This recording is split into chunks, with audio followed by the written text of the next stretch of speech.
Kathy, Katie, Linda. Let me know where you guys are all from. Welcome, everybody. Welcome to, we are going to go over the 3 secrets to potty training any child with autism. Hello from Utah, Shari. Where are you guys from? I want tonight to be interactive. I love, you know, I did this about a month ago and I really love the interaction and I want to create even more interaction. I want to hear from all of you. Hi, Ariel from Texas. Bermuda, ooh. Who wouldn't want to be in Bermuda in January around here? Linda from Ohio, California, Connecticut, Kentucky, the United Kingdom. I love it. Renee from North Carolina. Shay from Jersey, Delma. Hi, everybody. All right, so now that you've told me where you're all from, welcome to Potty Power Hour. It's going to be the 3 secrets to potty training any child with autism. And if you don't have a child with autism and you need potty training, you're in the right place too. So welcome. Welcome, Lanice from New York. Shay, oh, awesome. Oh, here we go. Viv from New Jersey. Chanel, Renee, Monique. Awesome. Welcome, everybody. My name is Michelle. I'm an autism mom and life coach, if you didn't know who I was. And I run a program called the Champions for Our Children Masterclass. And we basically help parents with anything autism related. And the biggest problem that everybody comes to me to solve is potty training. So we're going to talk a lot about potty training tonight. I'm going to show you the exact steps that I get to help my parents to conquer to get potty training done. I'm going to give you that tonight. Hi, Katie from Mississippi. Hi, Kathy from Iowa. Okay, so here's some housekeeping rules. Number 1, I'm going to keep the chat open all night. I want to be interactive with you guys as possible. If you have any questions, you can put it in the Q&A. If you put it in the chat, when people talk, I'll lose it. But if it goes in the Q&A, I'll always see it. So make sure that if you have any questions, you're going to put them in the Q&A. Chat's just more for like some general engagement. At the end, we're going to do 2 things. Anyone who stays live tonight, everyone who shows up live tonight, you're going to get a special gift. It is the last page of my Potty Pocket Guide. It's our toilet training collection data sheet, which I forgot to put on my desk, but I will get it right now for you guys. And this will allow you to track your toilet training data, which is right here. And you're going to have this in PDF format sent to you as long as you're live on the workshop tonight. And if you stay until Q&A, we are going to wrap up one private 20-minute session with Ma to help you get started on your potty progress. So you want to stick around for that. Okay, other than that, I think we'll just dive right in. I have some slides, but I want to keep it as interactive as possible. So you guys just keep shouting out where you're from. I want to know how old your babies are. Give me all the details, boy, girl, names, all that stuff. You got Kathy from Iowa, Katie from Mississippi. Love it. Safa from Seattle. Oh, one more thing. If you want to be coached tonight, we're going to go through the presentation.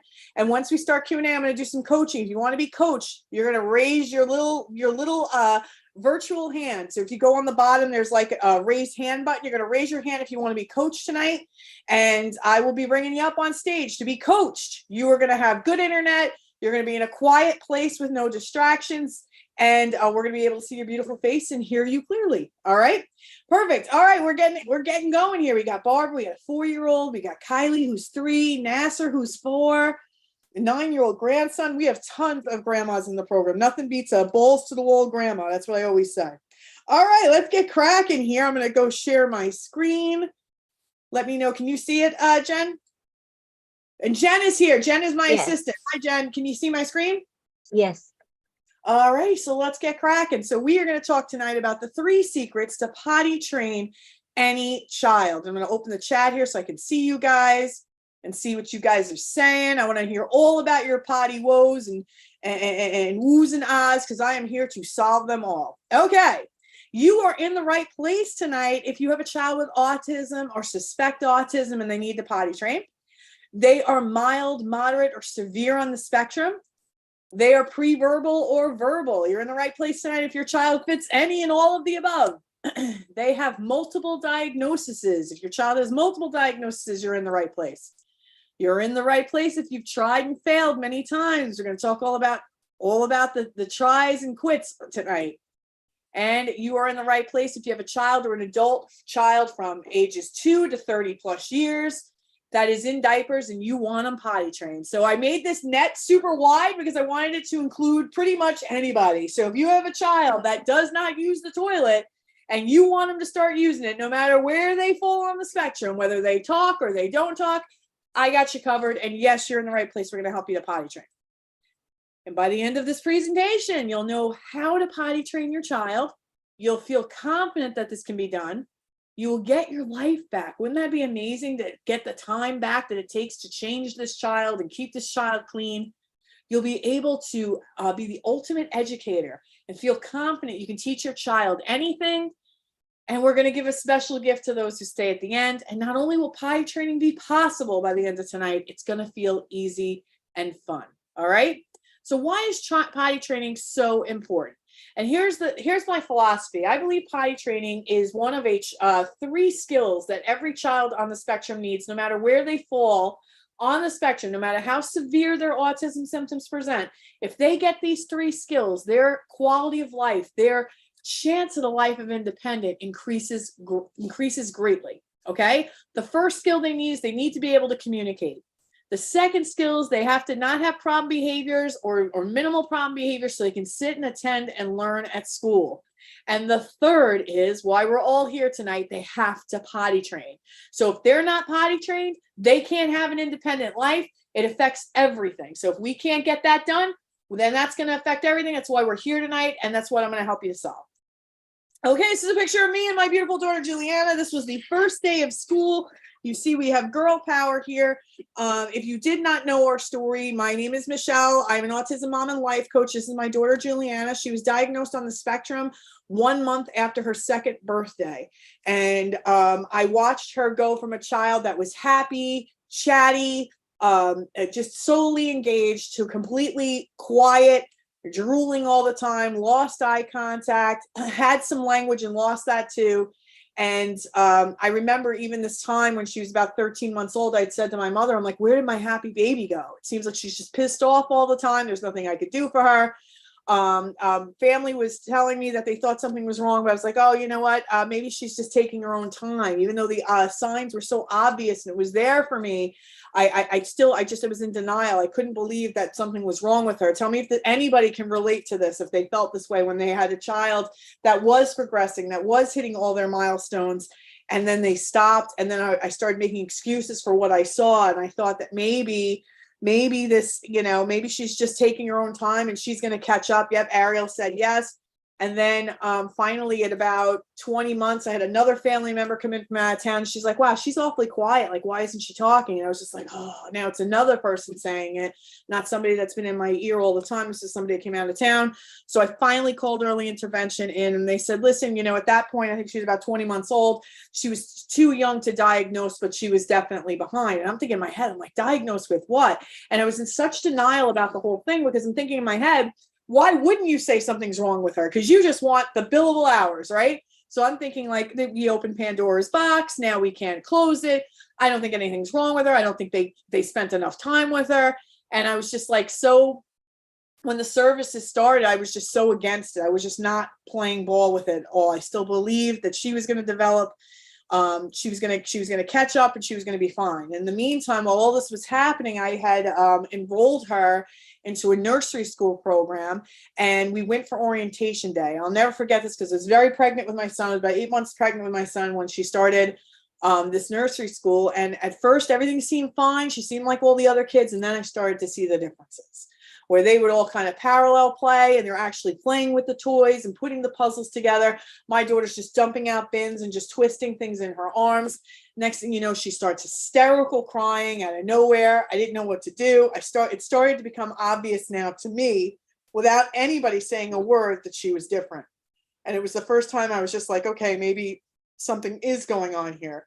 And long story short, within a week of starting that school, I got the call that when I drop her off, she never stops crying. She's disrupting the class. She's not listening. And then, I was still willful in denial. I remember there was a a Halloween parade, and I was the only parent that had to come because she would never listen. She would never cooperate. She'd be crying a lot, and I had to like hide behind her in the class picture because I was just so embarrassed. I felt like she's being picked on. Honestly, I was, even though all of these signs, and I was still like willful denial about what was going on for her. And then it was just like, oh my God, you know, like I just still didn't want to believe that something was wrong. And then something happened, you know, my son was born, and then she had to go for her 2-year-old visit. And I'll never forget when early intervention came in over the summer, they said, listen, if she doesn't get any better, call us back in and we'll get you diagnosed. And I didn't even know what he diagnosed with what. I had no idea what he meant by that. And I was like, I'm never calling you. And then I go to her 2-year-old appointment and I'm talking to her doctor. And I said, you know, everyone's saying she's behind, but look at her, right? She's not behind. Still thinking. I mean, I'm have to, at this point, she almost got kicked out of nursery school. I got to pick her up. I got to drop her off late, pick her up early so she doesn't disrupt the class. And he's like, well, is she using 20 words with intent? And I said, no. And he's like, well, yeah, she's definitely behind. And it was just kind of like a knife, you know, a knife to my heart when he said that. And for whatever reason, when he said that, I woke up. And I remember calling that guy. I swore I'd never call back into my home again. And she was diagnosed on the spectrum a week later. And, you know, for a while there, you know, I was really devastated. I didn't know what to expect. I didn't know shit about autism. All I knew about it at that time was Rain Man, a movie in the 80s about this guy that was institutionalized and he couldn't live on his own. So that's what I'm thinking we're about to experience. I'm thinking her life's over and my life's over too. And I just, you know, I was just devastated. And I remember thinking, you know, one night, you know, as I was putting the babies to bed, I was worried about my son because if you have one child with it, you're likely to have another. And I remember just putting my son to bed that night and I, you know, and I'm looking in the mirror and I said, shit, you know, I'm going to die one day and who's going to care for her when I'm gone? And there's something about that thought that just kind of snapped me out of my funk. And I said, I got to get to work here. Whether or not she lands, I don't know where she's going to land, but I can't stay here. I have to show up. My commitment to her as her mother, when I was holding her in my arms in the hospital, is now more important than ever because I got to do this for nobody else is going to do it for like her mother. And I knew like I'm a God-fearing woman. And if we all stand in front of the gates of heaven and God's playing back my life for real, I don't want him to watch me with my head in the couch cushion for months and months and months or years. And I just said, I can't do it. And I had no idea by having that thought, that scary thought that changed my course, it would lead to a life where she is now thriving. She went from the most restrictive special education classroom, a 614. She learned sign language. She potty trained with a sign. She started making sounds, repeating things, scripting, then started to communicate. And she went from the most restrictive classroom, 614, to where she is today. She is in her second year in a general education class, 5th grade, with minimal supports. And she is going to live an independent life. And I had no idea that that was possible. But if it's possible for my baby, it's possible for your baby. And I had to get out of my own way. We're going to talk a lot about that tonight, because once I got out of my own way, it was like, let's go. I'm just going to show up. And you know, it's funny. I showed up not for her, but for me. I wanted to know that I did everything I could. That if I left this earth tomorrow, I said I gave it everything I got while I was here. And that's what I want you guys feeling like too after tonight. Okay? Thank you. Thank you. Yes, everyone's saying, oh, wow, awesome, amazing. She's really amazing. She's going to live an independent life. I'm so excited for her. I want everyone to believe that this is possible for their babies too. Okay? All right, so here's Nisi. Now, Nisi's a grandma in our program, and this is a hysterical story. She's one of my master classes. She came to me. She has custody of her grandson. He's 4 years old, and she needed him potty trained.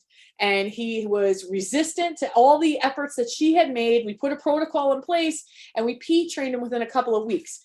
Then it took about another month to get him poop trained. And in between then, Nisi sends me this email. I'll never forget. It was hysterical. She was really angry at me. And she said, you know what?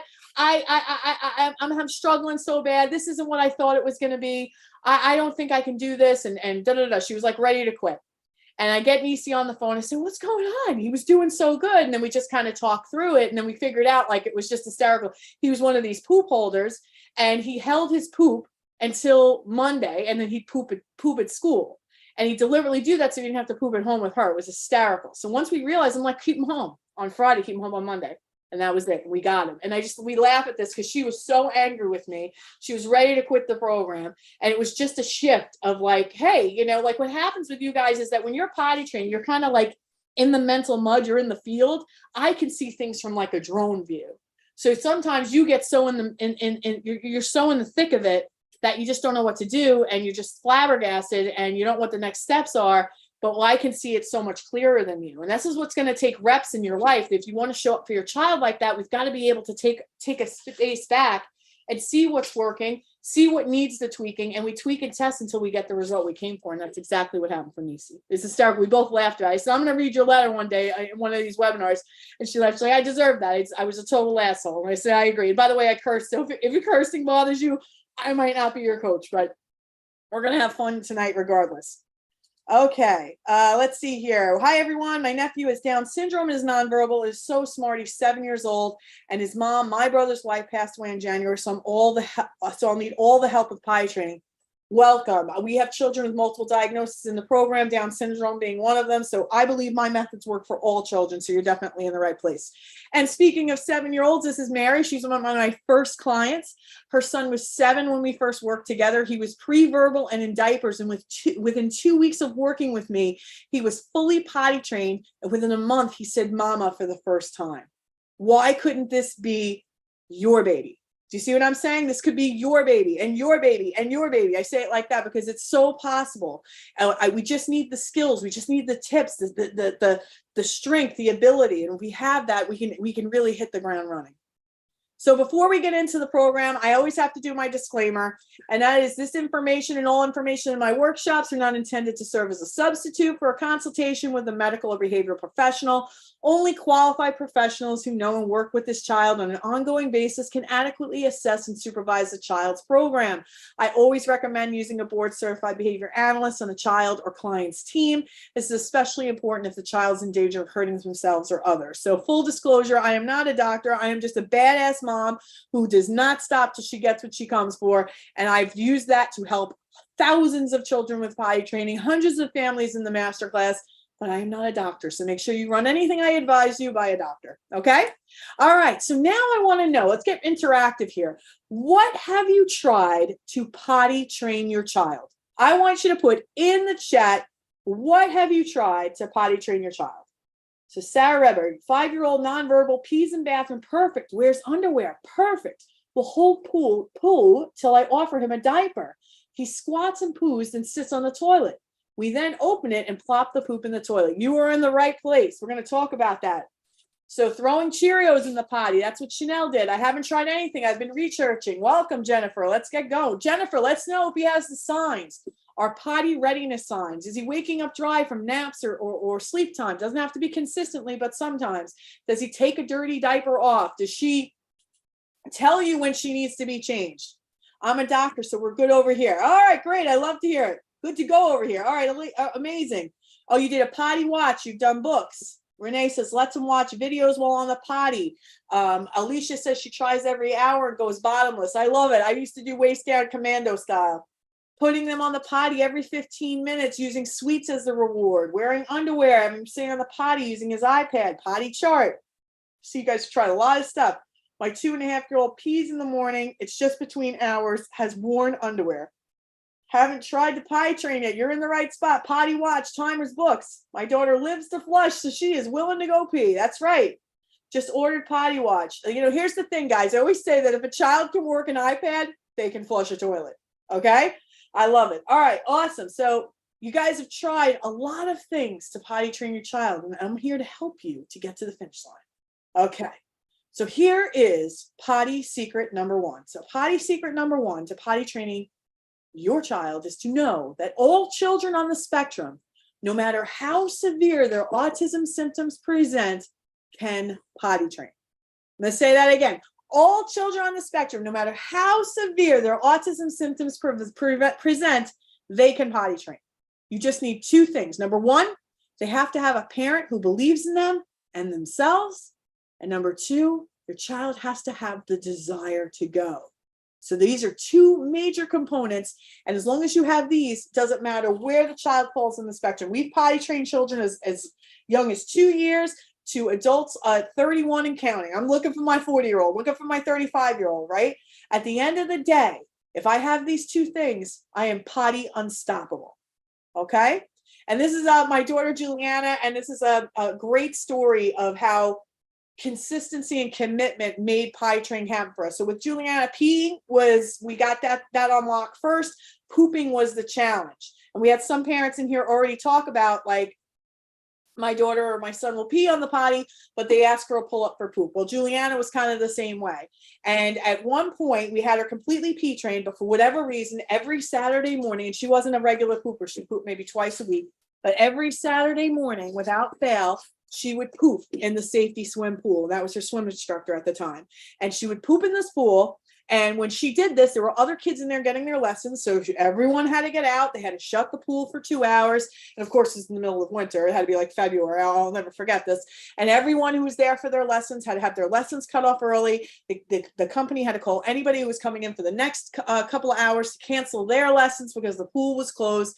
And the first week she did it, I didn't think anything of it because I'm like, oh, this happens to us. So I've seen other kids do it. And then she did it another week. And then she did it a third week in a row. And then she did it a fourth week in a row. And now everyone knows the child that's causing this problem. So we're getting the stares. And then she did it the fifth week. And then that was it. I thought for sure she wasn't going to do it for whatever reason that time. I think she had pooped on Friday. So I thought we were good for Saturday. And sure as shit, she pooped in the pool again.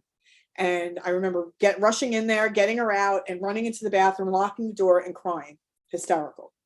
Because I knew everyone was mad at me and I was humiliated. And I just thought, like, we're quitting swim. We're never doing this again. And I remember listening at the door with like tears going down my face, like I'm not going out there until everyone is gone, you know? And then finally, I think I hear the last people leave. And then I open the door and I crying to the staff and I say, I'm so sorry. We will not be back. I won't do this to you guys again. And I know I get emotional. I tell the story 100 times, but I still get emotional. On the way home, I cried and I called my husband. And I said, we're quitting swim. She keeps pooping in the pool and I can't figure this out. And we're just going to quit. And this is like that moment that Nisi had earlier, right? When you're just in the throes of potty training and you just want to give up. And that's how I felt, you know, it was like, we're going to quit swim. I'm not doing this anymore. And then I thought about it and then I calmed down, you know, I kind of licked my wounds and I calmed down and I waited a couple of days to think about it again because it really just needed a minute just to disconnect from the whole experience. And I said, she's doing this for a reason. I have to understand why she's doing it. Is quitting swim going to solve for this? Or am I going to get her potty trained? And I knew in my heart of hearts, when I started on this journey, I'm like, there's no way this is not happening. I'm not changing the diaper of a 5-year-old, 10-year-old, 21-year-old. She will potty train. I have to figure this out. Quitting the swim team is not the way to do it, or quitting the swim lessons. So I finally had this epiphany midweek and I said, this is it. So the next week we went back. And this time I go and I have my bathing suit on underneath my clothes. I tell the swim instructor, because she only sees it 30 minutes. I'm with her all the time. So I know the face. You know, she made like this face when she was ready to go. And I said, listen, I'm going to stand over here. And as soon as I see that face, if I think she's gonna, I'm going to grab her. And that's exactly what I did. So as soon as the lesson started, she was playing, having fun, and I saw the face. And I didn't hesitate. I grabbed her. I ran her out of the pool, ran her to the toilet, ripped her clothes off, right? Ripped her bathing suit down, sat her on the toilet, nothing. But I knew she had to go. I just knew it. And I'm like, you know, you're not supposed to poop in the pool. You poop in here. And I brought her a reward and blah, blah, blah, blah. Get her all dressed, put her back in the pool. And like 2 minutes later, I saw it again. I ran her. And this time I almost missed it. I ran her to the bathroom and two things happened that day. Number one, she pooped in the safety swim toilet instead of the pool. And she never did that again. In fact, she was officially potty trained from that point forward. And had I quit swim, not only, I don't know if she'd be swimming today. I don't know if she'd even know how to swim at this point, but she wouldn't be on a swim team today. She's like one of the best swimmers on our local swim team. She is an amazing freestyler. She's an amazing breaststroker. And would that have been happened if I didn't have that experience and work through it? And that's just to show you guys, you know, it doesn't matter what your experience is. If you're consistent and committed, you can't not win. Okay. All right. Thank you for your realness. No worries. I am a real chick. I am a real mom. I don't have props. These aren't my props. This is my real kid. Okay. Here are some of the moms that work with me. Hey, Michelle, I haven't been able to join that much on our calls. We have weekly group coaching calls in my program. I'm back at work, but I wanted to keep you updated. Sam has now pooped in the potty twice. So if you've got a poop withholder, that's what Sam was. Sam poops in the potty now. We still have a ways to go, but progress is progress. My other mom here, my boy peed in the potty for the first time this morning since beginning this program. That was within a couple of weeks for this mom. This mom here, I couldn't have done it with all the advice and support. This is what it takes, a tribe of people just getting your back, making sure that this stuff gets done. Which leads me to potty secret number 2. The steps to potty training any child are the same. I'm going to say that again. The steps to train any potty train any child, whether they're on the spectrum or not, are the same. And here's my son Cody, who's neurotypical. There's Juliana in her training pants, and then him in his underwear, right? And I did the same exact steps with them. Potty training, I always say, is simple, not easy. What does that mean? Easy means something is achieved without effort, right? I don't have to put any effort to it. It just happens. Simple means that the steps to potty training are uncomplicated and easily understood, but it's going to require effort and commitment, consistency and commitment. And these are just the signs that you need to know how to potty train. These are the steps to successfully potty train. Number 1, they have to show potty readiness signs. I had a mom reach out to me with an 18-month-old and wanted to potty train. We went over the potty readiness signs. We don't have them. So that's no problem. We can work on communication, right? The idea here is that don't set yourself up for failure. Set yourself up for success. Is your child showing any potty readiness signs? And I will venture to say a child 3 and up has potty readiness signs, even if you don't believe it. Potty readiness signs could be waking up dry from a nap or a sleep, and it doesn't have to be consistent. It could be taking off a dirty diaper. It could be putting on a pull-up to poop in, right? It could be walking around the room in a dry diaper and all of a sudden it's full. These are all the signs that they're ready to potty train. They need just one. And I would venture to say, even if you didn't believe it, if your child is 3 and up, they're ready. Okay? The second thing you need to potty train a child is you got to be free of any gastro issues, such as loose stool, diarrhea, or painful constipation. Now, when I talk about loose stool, like, listen, it makes sense, right? Why would we potty train a child who wouldn't have the nature's, like, right, they don't have the reps like you and I do. Like if we ever had like a bad piece of food, right? Or we took a laxative, right? You and I know the feeling of like, oh, my stomach's grumbling, I got to get right to the bathroom. We're not going to hesitate because we've had so many reps over the years of knowing the nature calls. So if I have a child that I want to potty train and they're having loose stool all the time, it's unfair to try and attempt that because they don't have the ability to get to the bathroom exactly with all the reps and experience that you and I have. So we want to solve for that first. And we do this in my program. We want to solve for that diarrhea. We want to solve for painful constipation. I'm not talking about run-of-the-mill constipation. 9 times out of 10, when we potty train a child in the beginning, most children will hold and that causes constipation. That's not what I'm talking about. I'm talking about like, I can't pass it. I need some type of intervention to pass it. My belly's distended. My behavior's changed. They look like they're in discomfort. That's the type of constipation. So we want to solve for that first. We solve for that first, and then we can potty train. Hal has all the signs, but scared of the potty, but loves, scared of the potty and undies and loves her diaper. That's another thing we're going to talk about too. They have to be willing to sit on the potty. If a child won't sit on the potty, we call that potty phobia. And even if it's whether a phobia or not, that's just what I call it, right? So we gotta run. We can't run before we crawl. We have to practice instructional control. We've got to get our children willing to sit, willing to wear the underwear. I wouldn't even say that too for her. I'd say we just got to get them willing to sit, and then we'll take it to the finish line from there. They can go commando for a minute, okay? The next thing is they need to be motivated to go, and we do this with a reward system. Next thing we need is a schedule to go. And this goes for all children, by the way. This whole list is the same for all children, not just children on the spectrum. They need to be put on a schedule of when to go. They need to be told when to go. If we're potty training, we're going to be committed to the process. That means no more diapers or pull-ups. Somebody said, I asked mom, I was talking to mom the other day, I'm like, all right, he's still in diapers? No, he wears pull-ups. I want everybody, it's just a half laugh for me because I'm like, listen, it's a lateral move, honey. Just because you ain't using the tabs and they're just going up and down, if as long as you get shit and piss in it, it's a diaper. But if we start thinking that pull-ups is a step up, it almost gives us a false sense of confidence that we're on our way. I'll tell you something right now. Huggies ain't trying to help you potty train your kid by making pull-ups. They're trying to sell more diapers. Okay? And once we get going, we need reps of attempting to go. We got to get a lot of those reps in, like you and I have, right? You and I already know the value's already built in to not wet my pants right here in my chair because I'm going to ruin my clothes. I'm going to ruin my chair. I'm going to have to stop what I'm doing. I'm going to have to clean up. Children don't know that. So they need to have those reps to understand the value in going, and the reps to hear nature call. And they need to be reminded when to go. And this goes for all children again. Like I still tell my 8 and 10-year-olds who've been potty trained since they were 3, hey guys, we're about to go to the restaurant. Nobody's getting out of the table to go to the bathroom. Go to the bathroom now. Why would we think that it's going to be so much more like we expect something different for a child on the spectrum? This goes for all children.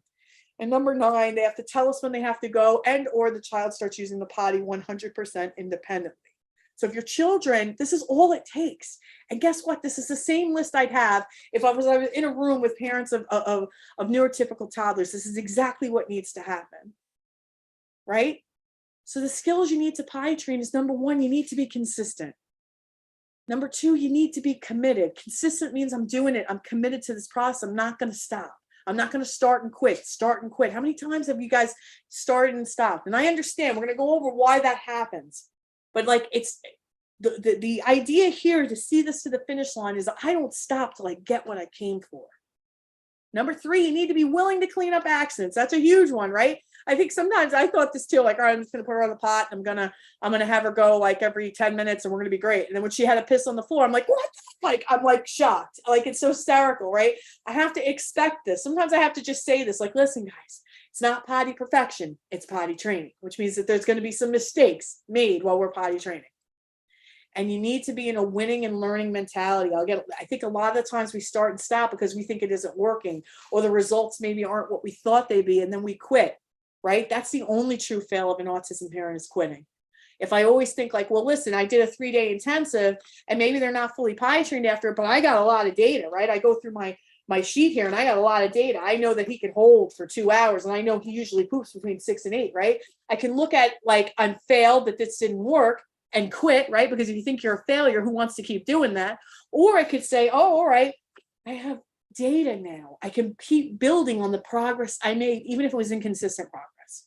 Inconsistent progress that is still attempted, that you're still committed to, will become consistent progress. I guarantee you, as long as you don't quit. And these are some of my moms. And this one was hysterical. She's on the left. Her name is Jessica. She's a bodybuilder. So for her to sit home and do an intensive, it was funny. And she said 1 year ago today, she just posted this, I decided to give Michelle Rogers intensive potty training a whirl. And boy, was I amazed how quickly she learned how to go to the potty. No lie, by day 3, she was trained with pee with no issues. We had our issues with pooping on the potty, but with continued guidance, we conquered it. I can finally say that my daughter is vocalizing after a year. She's fully potty trained. She can go, and I no longer have to ask. Just wanted to share with you all. Don't give up on your children. Patience is key. Consistency is key. Commitment is key. But that's how my little girl got it done. And a big thank you to Michelle. And then this mom here, you were literally the reason I was able to potty train my 4-year-old. And somebody said, oh, I need help with potty training. And she's like, this lady, she has a potty training program for autism kids, and I swear it works.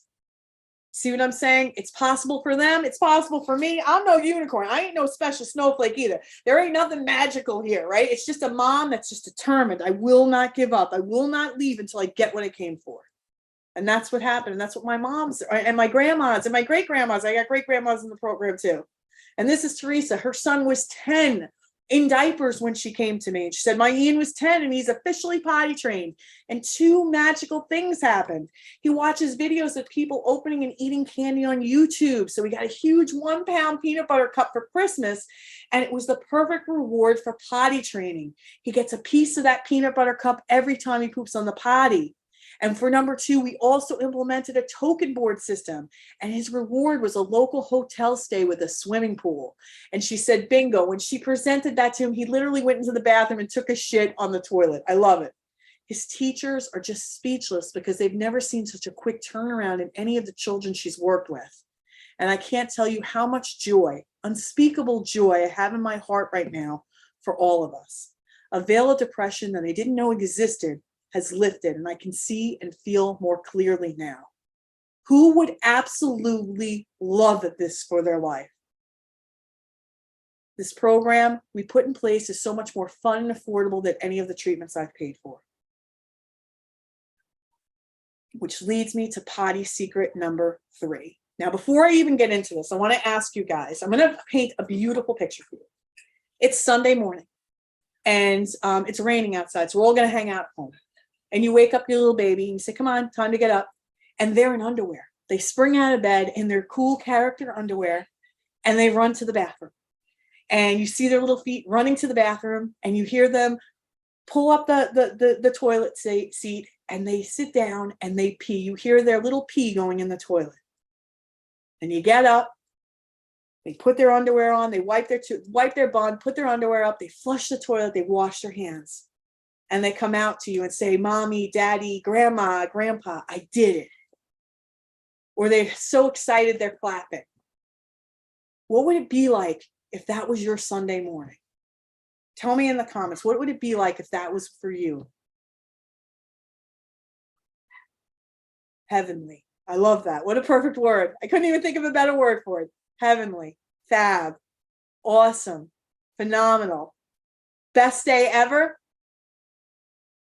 Best day outside of birthing this child. Amazing. Everything. Oh, heavenly and everything. Thankful. This is possible for you guys. I'm going to show you. Blessed. Love it. Beyond incredible. I love this. Happiness. I love my best words here. Heavenly, everything. Blessed, accomplished, happiness. This is possible for you guys. We're going to work towards it tonight. Okay? Accomplished. Love it.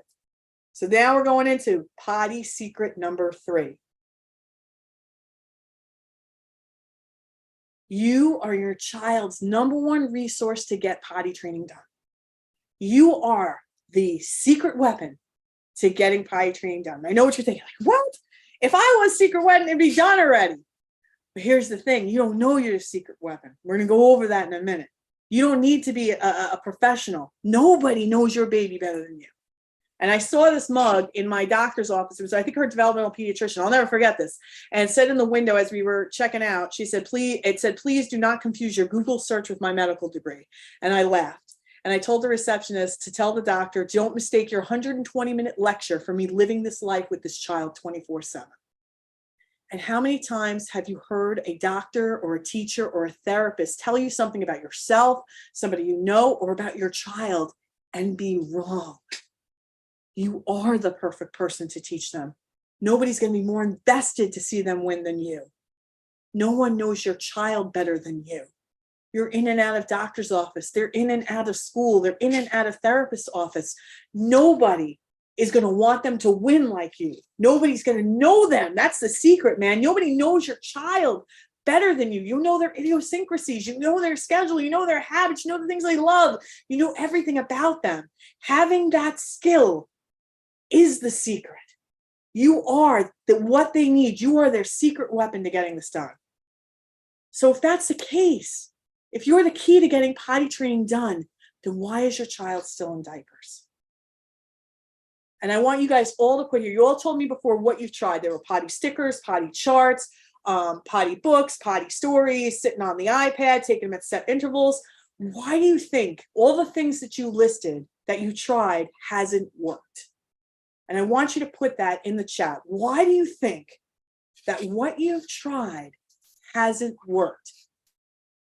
Not sure he's completely ready yet. That's why I haven't tried. Not sure he's completely ready yet. So that's why I haven't tried, because we gave up. I haven't been consistent, stubborn. I haven't been consistent enough. Inconsistent. There's a lot of consistency is the word of the night, because I keep stopping. Singing, stickers, toys. My daughter is stubborn because I get frustrated and I have no patience. Not believing in myself. I wasn't constant enough. Inconsistent. Wow, consistence is the #1 tonight. No time. I gave up. He gets up and runs away. Let me ask everyone who said consistent. Like, listen, if you believe that because that consistency is what it takes to potty train, then why haven't you been consistent? Tell me in the chat. If you were one of the people who said you weren't consistent, and if you believe that that's the reason, then why haven't you been consistent? No time, No time for consistency. My depression, grieving, and not being consistent. We're going to talk about grief in a minute too. No time and patience. All right, for everybody who said that, okay? Everyone who said that, if I told you, I'm going to come to your house and I'm going to give you a blueprint. It's going to be an A to Z list of exactly what you need to do. And if you do everything on this list with all the time that you have, right? Like you have a lack of time. That's one of the biggest reasons why people are saying that they're not consistent, right? So if I come to your house and I give you this blueprint and I send you off and I said, if you do this, if you follow every instruction, even with the limited amount of time you had, would you be more consistent? So put that in the chat. I haven't been consistent because he's 4 and gets upset sometimes when I put him on the toilet. Working mom spent weeks being consistent. She flat out refused and I lost motivation. Answer that question. For anyone who said they were consistent, yes, okay, here we go. If I came to your house and I gave you a blueprint and I said, you follow this to the T and they will be done in 2 weeks. They'll be done in a week, right? And you still have to work. You still have whatever amount of time that you have now. Would you do it? Could you be more consistent then? We'll start now. Heck yeah, yes. Yes, absolutely. I would make it happen. Yes. All right. Awesome. So here's the secret. If I'm telling you that every child on the spectrum, no matter where they fall on the spectrum, can potty train, that the steps to potty training any child are the same, and that you are the secret weapon to getting this done, and you want to understand why it's not happening, here's what it is. This is what everyone was saying tonight. And I wrote this out before we came on live tonight. I wrote this out like a week ago.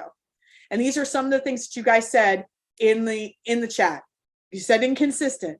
You said that he doesn't care if he's wet. You said they're stubborn. You said they want privacy. You said they're unpredictable. Somebody had said that they're too old or they're going to be going on too long, right? He's comfortable in his ways. She's just used to the diaper. Somebody said the readiness window passed, right? She's not ready. It hasn't clicked. Consistency. You see it down in the left, right? Why you think it might not be working. And when you think those things, you think that maybe your child needs to be verbal to potty train. So maybe you think that, and then you stop. Or you might think that your child's too severe on the spectrum. You start, but then you see that, you're not making the progress that you thought. Then you think about how they behave. And then you think that maybe it can't happen for them because of where they land on the spectrum, and you stop. You start and you realize that they won't sit. Somebody had written that, right? Somebody wrote that in there, and then you see like, I can't get them to sit. So that's why it can't work. Or you think your child doesn't care because when they're dirty and they're not interested in going, so that must mean that's why it won't work. Or you might be thinking your child will hold their pee or poop for hours until the pull-up is back on, so they won't go, and that's why this isn't working. Or you might think you don't know how to teach a child with autism to potty train because you're not an expert, and that's why this can't work. Okay? We got a little technical glitch here. Why it's really not working. Now I want to tell you what the real problem is. This is what you all think it is. Here's what the real problem is. Potty training is optional in your home. As long as the child has an option to piss and poop in their pants, they will do it. And that means that you're letting them have that available option to them. And that your child, it's not about where your child falls on the spectrum. It's not about where, whether your child can talk or not. Your child doesn't see any value in wanting to go on the toilet. They love the way things are now. And they're just following your lead as a parent. So as long as you think all of those thought errors, like from the slide before, I actually call these thought errors right here. As long as you believe these things, all a belief is, let me just tell you something, all a belief like this is just a thought. And when you think it over and over and over, you start to believe it's like a fact. And then when you start believing it's a fact, then it's not really required in your home to potty train. And as long as it's not required, your child's like, great, because I like shitting and pissing in my pants. I don't see a reason to change. And as long as you're going to be not putting me to the test, I'm just going to keep doing what I'm doing because this is cool. This works for me. But they're babies. They don't see why they need this one day. They think you're going to be here forever. And we know as their parents, we're not. And we know this is a critical skill they need that's going to walk them towards a life of independence. If they don't get it, it's going to be a huge problem. So as long as that we believe that they can't do it because of the autism diagnosis, then I'm never going to put them to the test. And I always say to parents, if your child did not have autism, no matter what age, 5, 10, 18, 31, would it be acceptable for them not to use the toilet in your home? Write that in the chat. Would it be acceptable if your child didn't have autism to still be in diapers today? No. No, no, nope. That's right. It wouldn't. Why are you thinking that autism means less? I'm not going to say that there aren't different ways of teaching a child on the spectrum. Potty training isn't one of them, by the way. It's a different operating procedure because they speak more in behavior, especially if they're a pre-verbal baby. But guess what? So does a neurotypical toddler. A lot of them don't have a lot of language when they potty train either. I never saw autism as less. I saw it as different. I used to look at Juliana. I'd say, you know what? I'd study her. I'd watch her play with her toys. I'd watch her eat. I'd even watch how we potty trained her and how she engaged with it. I'd say, you know what? It's almost like her brain just operates at a different frequency. And if I could communicate with that brain on that frequency, I could teach it anything. And I had made a commitment from the get-go, and she was diagnosed moderate to severe on the spectrum. I will not, under any circumstances, hence shitting in a pool 4 weeks in a row and feeling all types of whatever, that I will not have a child that doesn't use the toilet. And I knew back then she knew how to use the TV remote. She knew how to use the iPad. There's no way she can't figure this out. And I was committed. I was not leaving till I got what I came for her. And that's because I never saw her autism as some developmental disability, debilitating disability that would make that not possible. It might have been, a different experience, and I might have still, I had to get my reps in with it, but I was committed. I knew she could do this. And I need you guys to start believing that about your baby too. Okay? And as long as it's optional in your home, and as long as you're throwing softballs to your kids, they're not going to rise past the bar you set for them. So if the bar is set here, they're going to meet you here. And guess what? That's not an autism thing. That's a human being thing, right? As human beings, we want to do the least amount to get the biggest payout, right? That's all humans. So as long as you're not expecting much of them, they're just going to meet you where you expect them. And if you don't think they can get out of diapers, then that's exactly the life you're going to continue to have. Until I say no, I know you're in there. I know you're capable of so much more. I used to think, I don't know if anyone followed X-Men. I used to like the X-Men series. They talk about in there is like a mutation, right? X-Men were like the mutations of the humans, the next, evolution. I thought, what if autism is that? See how that feels? Like it's not a problem. I say mutation in a good way. If you didn't know what X-Men was, it was like everyone started having superpowers. Like they got to the next level of human, I forgot what to call it, evolution. And it was evolution, and everyone started getting powers. And I was like, what if autism is a power? And I don't say it in that bullshit where my puzzle piece is sure autism is a superpower. No, what if this is just another step in the evolution of the brain? And all we need to do is learn how to communicate with it. And she's learning everything my son's learning, including to be social. So if I believe that, I show up a lot differently when it comes to teaching her something like potty training. And that's how you guys have to show up too. Okay? So if you're going to set the lead, they're following your lead. So as long as you think that autism is a problem, then you're never going to get potty training done. And when we think it's not really working because you have thought errors about your kid, and when you think bad things about the autism diagnosis, you half-ass your potty training and you stop and start and you don't even attempt it. And autism does not make potty training your child more difficult. It's your shitty thoughts about the diagnosis that do. I always say autism is neutral. It happened to all of us, right? It wasn't like we had anything to do with it, right? The diagnosis just landed, right? I always say there's the thoughts I have that I think are facts, and then there's real facts of life. Like we could submit into a court of law that all of our children have an autism diagnosis, right? That's a fact beyond our control. When it gets muddy is when they start having shitty thoughts about that. And that's when it makes things difficult. If you're the key to getting potty training done, then I need you to stop believing shitty things about your kids. And if your child was not on the spectrum, would it be acceptable for them not to learn how to use the toilet? Of course not. Fuck no. And this is where I want to lead right into our parent potty power mindset. And this is my beautiful Juliana. And what I want you to understand is how your brain works. And the gift of the pain of human beings is we can hear our own thoughts. The pain is that most of us don't question any of the thoughts our brains present. And the gift is that we can choose what to get behind and what we want to toss. And this isn't my quote, but I absolutely loved it. It said, the mind is like a furnace. It can either warm your house or it could burn it down. And one of the things about me was that when I was a kid, I was really shy. I was young for the age group I was in. I was a fall baby, and I was constantly picked on. In fact, I was picked on from starting elementary school till middle school. And every single day I'd come home crying, and I'd say to myself, like, why isn't somebody stopping this? Why isn't somebody coming to save me? I visualized almost like a superhero swooping in to save me. And I spent years thinking that up until middle school. And it was one of these usual days where I got picked on by this typical bully. And I remember thinking in my head again, like, the teachers are watching this. They're allowing this to happen. Why isn't somebody coming to save me? And something happened to me in that minute. And it said, Michelle, no one's coming. It has to be you.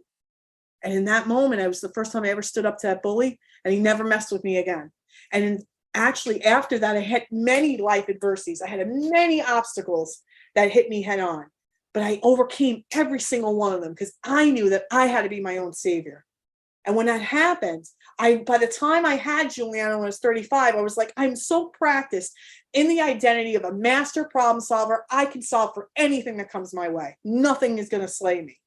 So when the autism diagnosis came 2 years later, I saw it like you guys did. I saw it as this debilitating disability, like that Rain Man movie. But even with that fear, I was so practiced in the belief that I could be the exception to the rule, that by extension, my girl was going to be exception to the rule. And I'll never forget this. I was in my office right after the diagnosis, tears running down my face. My mother-in-law came over and she's like, are you okay? And I'm like, no, I'm not okay. But I don't know what we're going to do. But she could never have a better mother. I didn't know what was going to happen, but I said that in that moment, and I meant it. She couldn't have a better mother, and your babies couldn't have a better mother either. I just got to show you the way. You are their secret weapon. And I need you to start believing in what's possible instead of sitting in what you think they can't do, but stepping more into what they can. And all believing myself as this master problem solver and exception to the rule is just thoughts I believe about myself. Just like you believe maybe certain things that are keeping you stuck, I believe certain things that get me moving, that get me helping not just my baby, but thousands of babies to potty train, hundreds of babies in my masterclass. And I choose to believe this about myself every day. That's why my girl is where she is today. And I assumed at the time when I went through this that everyone had this evolution of life. Like I thought all parents thought like I did. But here's the thing, when I went out into the special needs community, when we left early intervention and we went into, she went into the 614, the most restrictive autism classroom. I saw that's not how most parents think. Most parents are grieving still. They grieve for years. They might even grieve to their dying day. And you say, well, how could they, what are you talking about? Grief has to do with death of a person. No, it doesn't just have to do with that. We are all grieving the neurotypical childhood experience we thought we had when that diagnosis came. And here's the thing about grief. You go through 5 stages of it, right? I have it on my wall. Denial, anger, bargaining, depression, and acceptance. Most people don't get to acceptance. And let me tell you something. Acceptance isn't like a kumbaya, love fest, hugging under a tree. It's not like that. In fact, it's usually pretty sweaty and not sexy and kind of like you're grunting through it. Acceptance means, you know what? This isn't fair. This makes no sense. We never had history of this in our family, had no reason to think this was going to happen. She had language. She was hitting every milestone and lost it. I could sit in that shit, be mad about that. And here's my girl just waiting for somebody to take care of her now. So acceptance is, you know what? It isn't fair. It isn't right, but it's what is. And when I can get into acceptance, I can start what I believe the 6th step of grief, which nobody talks about, which is creation. What can I make from what is? This is my hand. This is the hand I was dealt. I don't know why. I don't think it's fair. I don't think whatever. But how can I make something beautiful from this? And I went from being so pissed at God, thinking he wrecked this beautiful gift of a child, to saying, listen, we don't have to like each other, but maybe you could just work in parallel with me, parallel play with me here, right? To now where I am 100% in belief that this journey was sent to me to heal my girl so that I could help many other families heal their babies. 100% believe that now. Although I wouldn't have wished it. I don't really like the path. There was a lot of pain. I took a lot of lumps becoming the coach I am today. But it made me such a stronger mother. And even all the pain that she's been through has made her such a strong girl. And I can't give you the path to potty training if you've already given up on a limitless future for your baby. We got to get you out of grief. We got to get you to let's go. Let's get to creation. And you can't change anything for your child if you don't believe that you can create change for yourself. I always say it's the invisible umbilical cord. And you know, when you're on the plane, they say, they're giving you the mask instructions. They make sure you put your mask on before you help anyone else. And the reason that is because if you don't put your mask on first, if you're dead, nobody's going to be able to help the rest of you. We've got to get you to the point where you are believing that you can create the change, that you are that secret weapon, that you are the perfect person to teach this child to potty train. I always say it's an invisible umbilical cord. And if it's garbage in, it's garbage out. And if it's good shit in, it's good shit out. And then once we do that, your child has no choice. When you raise the bar, they're not going to have a choice because the rules of engagement in my home is changing. So they got to meet me where I'm at. It can't be any other way. And you can't change that autism is here. None of us can. But you can decide how you want to show up for yourself and your child from this point forward. Only when you do that can you change the reality for you and the reality for your baby. What are your thoughts around your child learning to potty train right now? You can put them in the chat. What are your thoughts about your child learning to potty train? Do you think they're capable of potty training? Do you think you are capable of teaching them? Does autism mean diapers for life in your mind? Does autism mean cancer to you? Because it's not. It's not a death sentence. My daughter has autism and she's going to live an independent, amazing life. And she's not the only one. The kids in my masterclass are all going to live amazing lives. And the number one reason stopping your child from potty training is just your thoughts, which is amazing. It's an amazing aha moment because now I can change the way I think. And when I change the way I think, listen, you can go back and say, feel guilty. And you can go back and say, oh, this is all my fault. I don't do that shit because it's useless, right? I can't unring the bell. But if I want to hold on to that, well, then guess what? I can now take responsibility. I can take radical responsibility from this moment forward to get a different life and a different outcome, especially when it comes to potty training for my baby. And let me tell you something. Potty training is it's so funny that became my calling card because you saw what I told you about the poop story and we had a UTI. We had to go back into diapers. She had to get over the UTI. And then we had to potty train all over again. It wasn't like a potty, fairy tale for me. But what was so interesting about all of that is just I was committed. I was always committed to getting this outcome. And that's what I need you guys to do too. And there's something about this. When our kids get this skill, it's like, holy shit. I never thought it would happen. I did what Michelle said. Oh my God, what else can they do? They've been in here the entire time just waiting on me to step it up, to put them to the test. Amazing. I love it. I believe my daughter is capable, but it's continuing to keep it at it even when setbacks happen. Yes, what if setbacks weren't a problem? One of the biggest things that happen in the autism community is they say regression is death. And I actually am starting to write a blog on this. Why is regression considered death? Because that was the first thing we saw. A lot of us had a child that talked and stopped talking. A lot of our kids had pointing or eye contact and lost it. We automatically assume regression next to trauma. Right? Because it's what led us to the diagnosis in the first place. But what if regression is really just a part of life, which it is? All human beings have some moment where they can regress. But because we've connected it to this trauma, we think we can't survive it if it happens while we're potty trained. But what if that's just a part of the process? I have a mom that's in the program right now, and she got her daughter up to the point where she'd take her, every time she'd take her, she'd go. And I said, she's like, I'm happy and excited. I'm like, why? I'm like, not that you couldn't be excited and celebrating that. It's time to go to the next level, Mom. She's got to start going on her own. And she started to have accents and Mom's freaking out. She used to not have accents, now she's having accents. Yeah, because she got so dependent on you telling her when to go. And you got happy with that. You got complacent with that, right? The bar was set here and she met it and you were happy. But when you tell the coach that, and I say, we want to get her as independent with this as possible, that means we got to take a couple steps back. That means she's going to have some accents because she's not used to feeling nature call on her own. She's used to Mom telling her. But if Mom quits, she's going to, you know what I mean? That means that she's never going to get what she came for. And that's why you can't think of regression or think of the stutter steps of progress as a problem. It's potty training, not potty perfection. I believe my grandson is capable and I just need to be too. Hell yes, Cheryl. Awesome. Alicia says, yeah, I know it's me, but I know I can do this for them. Yes, you can. And your thoughts are creating your current results with potty training. So we got to just get you understanding your brain science, getting you that mindset support so that you don't think like this anymore. And you think only things that are going to keep motivating and pushing you forward. Your thinking needs to be setting yourself and your child up for success when it comes to potty training. And presume competence. I always say to my parents who are really shaky on belief, I don't know what to do, I don't know where to start. Here's your starting lesson. Presume competence. Tell me how that child can understand even if they're severely on the spectrum. Tell me how that child can understand even if they're not talking. Our thoughts have to be in alignment with the results we want for potty training. We can't say I'll believe it when I see it, because that's the life we're living now, right? I'll believe potty training happens when I see it. No. I create potty training.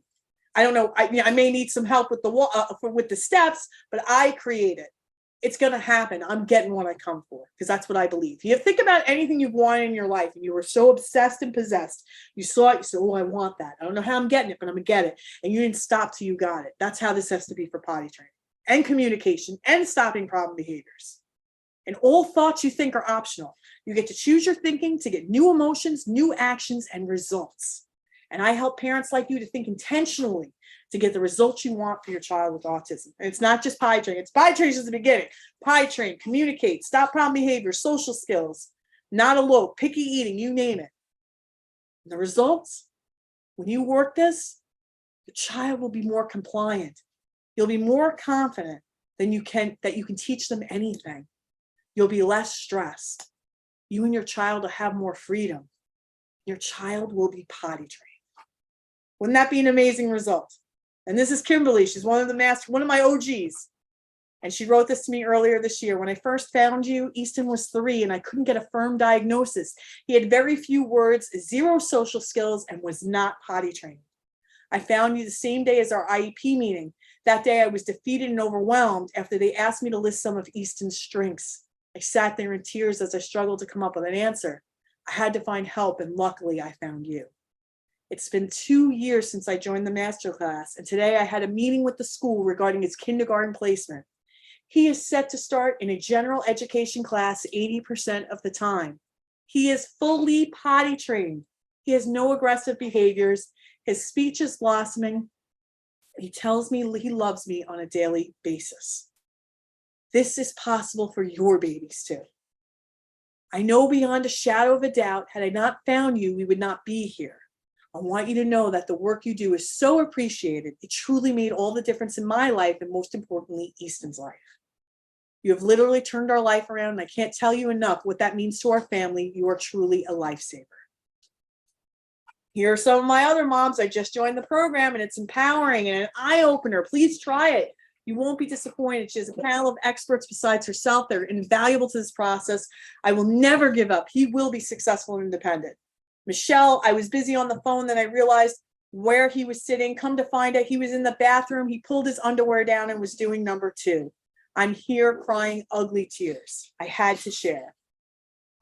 So would you like help to get your child the big 3? Remember, we talked about the 3 skills that children need for a chance of life independence. Would you like my help to get your child the big 3? Comment in the chat below. We're going to get them potty trained. If they're not communicating, we're going to get them communicating. If they're having problem behaviors, we're going to stop those problem behaviors so they can sit and learn and attend. Would you like my help to get the big 3? Yes, please. Yes, I love it. I love all of it. Of course, yes, I love it. All the yeses. It warms my heart. Yes, well, I am here to answer that call. And you have 2 options as far as I'm concerned.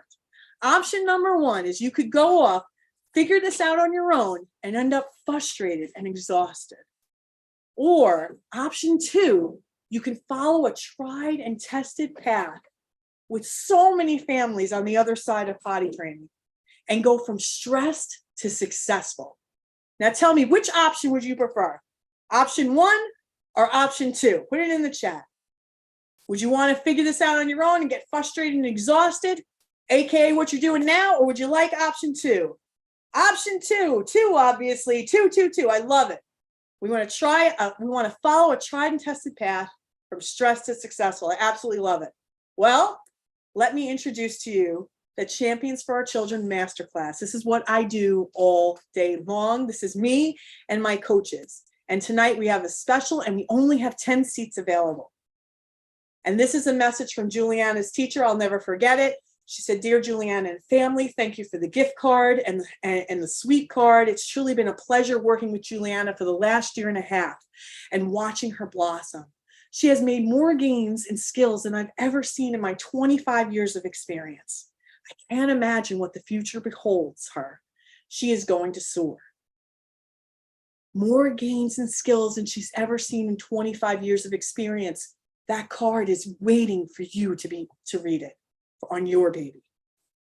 And why would you want to join a program like the Masterclass? Well, when you join, you're going to get a personalized blueprint. Remember when I talked about that in the beginning? And remember when I said that?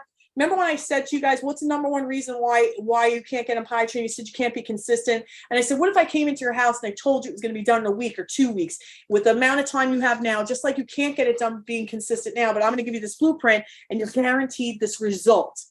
Would you do it? Everyone said yes. And the reason why you would say yes is because you don't believe it. That's why you're not doing it now. But when you join this program, you're going to get that personalized blueprint. I am going to reach out to every single one of you that joins, and we're going to create a potty blueprint. We're going to create a communication blueprint when we're done with potty. And that's how this program works. And we have a 100% success rate for potty training, meaning all you have to do is just show up to my call every week, and I guarantee you will get what you come for. Now, one child has left my program not potty trained. You're lovely to have your child, after they pee on that potty wearing their undies, come into the kitchen and say, "Can I have cereal, please?" We're going to get to the root level of your child's problem behaviors and treat it, not just treat the symptoms. If you have a child that's constantly tantruming, constantly melting down, you're going to understand what's tripping it off so we can avoid it from happening in the future. And when life happens, because life is always going to happen, we're going to help you to get back on track because we're a team now. You become part of my tribe. And if regression happens, we're going to tell you exactly how to handle it. And we're going to learn from trial and error rather than quitting on our kids. The only true fail of an autism parent is quitting. And we're going to teach you how to build that champion mindset so you no longer have to worry about autism every minute of every day. And you'll get your independence back too. And you're going to master the 3 pillars. We're going to talk about that later. We're talking about knowledge, belief, support. These are my 3 master problem solver skills that got me to get my daughter where she is today, that helps me to help all of these families. I give these skills to you so that when you leave my program, you have those skills to teach them for the rest of their lives. Misty was a part of our program. She said, "I'm so freaking exciting. We have been really working on our son to learn his name and be able to say his name when someone asks, 'What's your name?' He finally got it yesterday and now can answer the question anytime. Finally, a big win." Michelle, I just want to email you and let you know our progress. Just 36 hours into adding the tablet as the potty incentive. And Audrey woke up this morning, went to the bathroom, pulled up from the night and was dry. I honestly think like this is the 3rd time in her life that this has happened. She's definitely reward driven, and I'm excited and curious to see her progress as we continue. Just wanted to thank you for her support. And by the way, Audrey is officially potty trained as well. Shell, you're freaking amazing. Thanks so much for helping us. 24 hours after I jumped off, everything you said was so true. I need to stop giving my child allowances because she has autism. I think the biggest reason why she can't do anything is because of my fears. How many of you can relate to this? I was late in potty training initially because it was easier for us to use pull-ups. Who can relate with this? Also, other kids her age were still in pull-ups, and therapists, doctors made it seem more accessible for me to not potty train her. They told her it couldn't be done. Last night, you helped me flip the switch. I've always said I am her biggest advocate, but yet I was holding her back. I don't want anyone to feel that way. Thank you very much, Marcella. You're truly the best. I think the no sugarcoating, calling me out on my BS was the best. Tonight was a success, not just for Jordan, but for me too. This is what's possible when you join the masterclass. So the first pillar of being a awesome advocate for our kids is knowledge. And when you join the masterclass, it's a 3-month group coaching program with guaranteed results. And what you get when you join, the first thing you're going to get is lifetime access to my study vault of courses. I've got courses on potty training, communication, problem behavior, picky eating, mindset training for you. Remember, we talked about all that brain science, stop eloping, and we build it out every month. And you'll have lifetime access to my study vault. So you can deep dive in it right away, or you can take your time because you're going to have forever access to it. Once you join the program, you'll always have the study vault. And I love the study vault. I think these collections of programs alone make me like the Harvard of autism, a $5,000 value for sure. The second thing you need to be an amazing advocate for your child, a no nonsense boss, mom, dad, grandparent for your child, is you've got to have belief. And along with the study vault of courses, you're going to get 90 days of 3 to 4 weekly group coaching calls where you're going to learn from me and my experts. I'm Michelle, I'm the Autism Mom and Life Coach, and you're going to come to my call and we're going to craft out a personal plan for your baby. The next call each week is with our BCBAs. We've got Armando, Melissa, Stacy. You're going to learn how to get your child the big 3 with effective ABA strategies. I think my strategies to create your blueprints are very behavioral based, but I wasn't formally trained. They are. And there's nothing even wrong with that, because I think my training is like, I should get the honorary doctorate, right? Because I've lived this life and I've implemented it, and I've implemented it over and over and over for my daughter, and I still do it to this day. I want it to be a part of your parenting too. You're going to learn their fluent language. You're going to speak it. And the BCBAs are teachers with master's degrees. And one of them you're going to absolutely love, which is Armando, because I know how many families in here have boys on the spectrum. So it's always nice to have a male teacher in the program. But Armando is also an adult with autism. And Armando didn't speak till the age of 7. He didn't potty train till he was 5. His mother was told he would never speak. She didn't believe that shit. She said, you know what? You're going to be wrong. I know it. I'm going to solve for this. And that's exactly what she did. Armando went from life skills classes from grade 2 to gen ed from grade 3 to graduating high school. He went off to college. He got his master's degree. He got married last year. He owns his own company. This is a child whose mother was told he would never speak. And this is his life today. This is possible for your child. This is Melissa and Stacy. These are the other BCBAs. Melissa is amazing, 30 plus years of experience with her alone. Stacy was on Juliana's team just as her language is emerging. And you're going to get to talk to these guys every week. And every week we're just going to keep building on the progress. So it's inevitable. Potty training is done. You're a master problem solver now. You always get what you come from this point forward. And it's done when you join this program. In addition to that, you're also going to get a mindset call. We talked a lot about the brain science today, how your brain, listen, we have 60,000 thoughts as humans. We all have about 60,000 thoughts a day. Most of them we can't remember, but the ones we can usually make us feel like shit. It's not because you have a broken brain. Your brain's job is not to give you what you desperately want, which is a potty trained, communicating, no problem behavior child. Your brain's only job is to keep you safe. And the way it keeps you safe is saying scary things so that you don't create change. Because change is very scary to the brain. So even though you want all these things for yourself and your child, the brain's like, yeah, but we can survive here. And that's why you're stuck. You've believed really shitty things about your kid and it's kept you stuck. Now that you know your brain has been the sabotager, we can use that powerful brain now and teach it how to think thoughts that are going to move me forward and get me what I want. And that's what that call is all about. You're going to get to talk to them every week. So when you join the masterclass, you're going to get lifetime access to the study vault of courses. You're going to get 3 to 4 live group coaching calls every week. Not only are you going to be coached, you're going to get to hear all the other families be coached. In addition to that, you're going to get monthly specialist calls. We have a registered dietitian who's an autism mom. We have a speech language pathologist that's also a graduate of the masterclass, and she's an autism mom. We also have a feeding specialist, and we have an occupational therapist. I always call this like my circle of support is complete, because these were all the things that Juliana struggled with. She's still a picky eater. We're still working through that, but I have you covered from every angle. Anything that you could have a problem with that's related to autism, I got you covered. And you're going to be able to talk to them once a month. And everyone gets their questions answered in my program. So when you join this masterclass, you're going to get lifetime access to the study vault of courses. You're going to get 90 days of 3 to 4 weekly live group coaching calls with me and my team. You're going to get the monthly specialist calls, but then you're also going to get the support. You need the knowledge. You got to know how to teach your baby. You need to have belief in yourself and your child that this can be done. And now you need that support. You're not alone anymore. When you join the masterclass, you join our Facebook group just for the students of the masterclass, and you get to meet all the families that think just like you. And if you have a question for me or any of the other coaches in between calls, you can post in there. If you ever can't make a call, you can post in there. You can send me a DM or you can email me, because when you join my program, your baby becomes my baby too. I have pictures of everyone who sends me pictures of their babies. I have it all up on my wall, because these are just my babies, just like my babies are here and your babies are here. I want you to win. And that's what this program is all about. Support is my North Star. As long as I'm by your side, you are not failing. I won't let you. If you fall, I'm going to pick you up. We're going to run this marathon together. All right. So when you join the masterclass, lifetime access to the study vault of courses, 3 to 4 weekly group coaching calls, monthly specialist calls.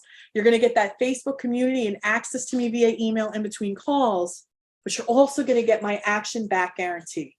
And that means when you join the masterclass and you come to at least my call every week, you either stay until you do in this program so you get what you came for, or I'll give you your money back. Now I'm telling you, I have a 100% success rate for potty training as long as you show up. I can bring you to the river, but I can't make you drink, right? So if you join the program, you don't show up, I can't guarantee anything. But if you show up and you do the work, and in the it never happened, in the unlikely event you don't get what you came for, you either stay until you do, or I'm going to give you your money back. I'm taking all the risk here because that's what this is for me. This isn't just some fly-by-night program. I want to see your baby win. So when you join the masterclass, lifetime access to the study vault, 3 to 4 group coaching calls a week, the monthly specialist calls, you're going to be in our private Facebook community. You're going to have email access to me. You've got my action back guarantee. I'm taking all the risk here. But if you join tonight, I'm giving some extra special bonuses. And the first bonus is 1 private session with me and our mindset coach. And that's for tonight only. It's 1 20-minute session with me, 1 20-minute session with Risa. I want to help you. Let's hash it out. 20 minutes of just my time focused on you to start that blueprint to get you guys moving. And then you're going to get on Risa's call and she's going to help you to feel better instantly. That alone is worth joining the masterclass as far as I'm concerned. But you're going to have me every week after that. Every week, we're just going to keep building on that progress till you get what you came for. Besides getting all of this tonight, lifetime access to the study vault, those 3 to 4 group coaching calls a week, monthly specialist calls, the access to me, the Facebook community, that bonus number 1, which is that private session with me and that private session with Risa, you're also going to get 5 months on those group coaching calls instead of 3.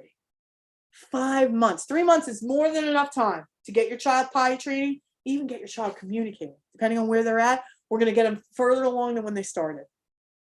But I love to incentivize. I want you to make a decision to move and start working for your baby tonight. So if you do decide to join tonight, it's 5 months in the program instead of 3. So when you join the masterclass, you're going to get lifetime access to the study vault, 3 to 4 group coaching calls a week, monthly specialist calls, a private Facebook group, email me between calls, action back guarantee. You get a private session with me. You get a private session with Risa. You get 5 months in the program. It averages out to about 70 plus calls of support that are at your fingertips. And if you join tonight, I'm also going to send you right from my home my Autism Mommy's Potty Pocket Guide. It's got everything A to Z on potty training a child, and we even printed out a couple of extra toilet training data sheets at the end of it. And I'm going to send this in the mail to you as soon as you join the masterclass tonight. Okay? Really trying to load it up with so much value. So in addition to all of this, you're going to get 5 months of support, private session with me and Risa. You're going to get the program, the study vault, the 3 to 4 group coaching calls, the monthly specialist calls, email access to me and the coaches and all the other families in the community. You're going to get the printed copy of the guide. You're also going to get $500 off the program tonight if you join. So when you join, you're going to get the mastery, the pillars of mastery. We're going to talk about that in a minute. You're going to get lifetime access to the study vault, a $5,000 value in itself. You're going to get 3 to 4 weekly live group coaching calls where you're going to learn from my experts, $7,000 of value just there. You're going to get the monthly specialist calls, our feeding therapist, our nutritionist, our speech language pathologist, our OT, and I keep adding specialists. It's a $6,000 plus value. You're going to get private Facebook and email access to me between calls. It's $1,000 in value. You're going to get my action back guarantee. I'm taking all the risk. All you have to do is show up. You do what I tell you. You do that. You take that action. You either get what you came for, you stay until you do, or I'm going to give you your money back. And this never happened. As long as you do what you got to do, it's never going to happen. If you join tonight, you're going to get the bonuses. You're going to get bonus number 1 private session with me, 1 private session with our mindset coach. It's $1,000 in value right there. Bonus number 2, you're going to get 5 months in the program on those group coaching calls instead of 3. And then bonus number 3, you're going to get your printed copy of the Potty Pocket Guide with the data sheets. And number 4 is you're going to get $500 off a webinar only price for tonight.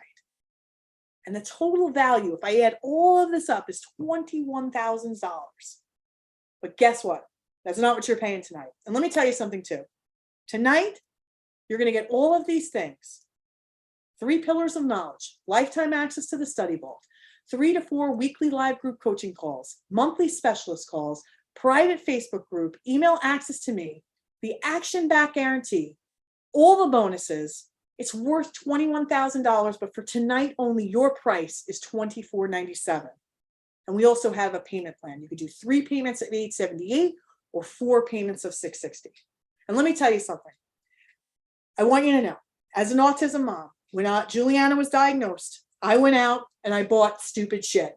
And I went out and got stuff that were get well quick, silver bullets, magic pills. I did everything that you guys might have done. If you bought something out there that you regretted buying, that you thought was going to help you and it didn't, I feel you. I've done the same. But here's the thing. I don't have any shame about that, because everything I did, whether I put money into it, invested in it, it didn't work, there's no problem with that. Because even though it didn't work, I know now I wouldn't do that again. That led me one step closer to what will work. I always say this, and I swear it to the bottom of my heart. Every autism parent, there's no better program on the planet than being with me. I am not those things. I am not a magic bullet. I'm not a get well quick potion. I am a committed mother who guarantees her results to the families that are willing to take my hand and let me lead you to what you need to get your babies to thrive. I know what it's like to invest in shit that doesn't work. But when we think of those things as a mistake, when we think of those things as failures, we're going to be skeptical when we see something like this. We're going to think, is it worth it? That's a lot of money. I can't, what can I do, right? But listen, what if everything you've done up until this point led you to this webinar tonight? And this is your last stop. This is the place where you go to get it done, finally. I will not let you down. There's no better place, no better program on the fucking planet than my program. I'm not in this to see my parents fail. I want to see your babies win. Your babies are my babies when you join this program. So for tonight's webinar, students only, the investment is $24.97 or 3 payments of $878 or 4 payments of $660. You make that first payment tonight, bam, we get to work immediately. You send me an email, say, Michelle, I'm ready to schedule my private. Let's go. We'll schedule as early as tomorrow. I'm not fucking around. I'm ready to do this with you. You get full access to our coaching calendar as soon as you join, and you can click the link in the chat box. It'll take you right to the area to sign up for the masterclass.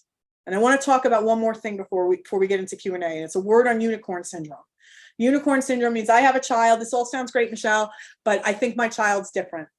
Juliana is different than my child. Juliana had language and lost it. Juliana was diagnosed moderate to severe on the spectrum. We had to teach her sign language to get her to communicate. She potty trained with a sign. She went from having language, losing it, teaching her a sign. She learned the sign for cookie day 1. She had 10 signs within a week. And let me tell you something. When I put that program in place, the tantrum stopped instantly. Not all of them, but a big chunk of them, 80% of them gone. What if that's in store for you? And if I thought that Juliana was the unicorn, would I have even ever attempted that? The child isn't the unicorn. Juliana was diagnosed moderate to severe. If she can do this, you can do this. My child has severe autism. So did Armando. His mother was told he'd never speak. He'd probably be in a home. Armando is the living testament of what all of our children deserve. My child will live the life Armando has, if not better. And if she had half the life as Armando, I'd be happy. This works for other kids, but it doesn't work for mine. My child's broken. I can't do this. There's nothing out there that'll change the trajectory for my child. Unicorn syndrome is a self-preservation state. If I stay here, I never put myself out there to have these hopes and dreams for my baby. And when that doesn't happen, I can't be hurt. Subconsciously, I can't risk trying and failing. I won't survive it. This is about you, not your child when you think these things. Your self-doubt is stopping your child from having these life skills. That's it.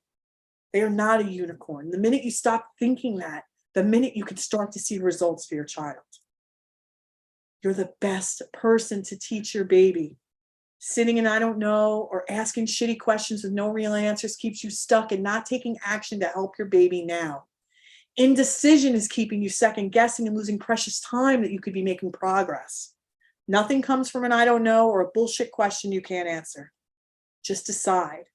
Decide you're not ready and you won't do the work, or decide you're nervous but you're willing to go for it.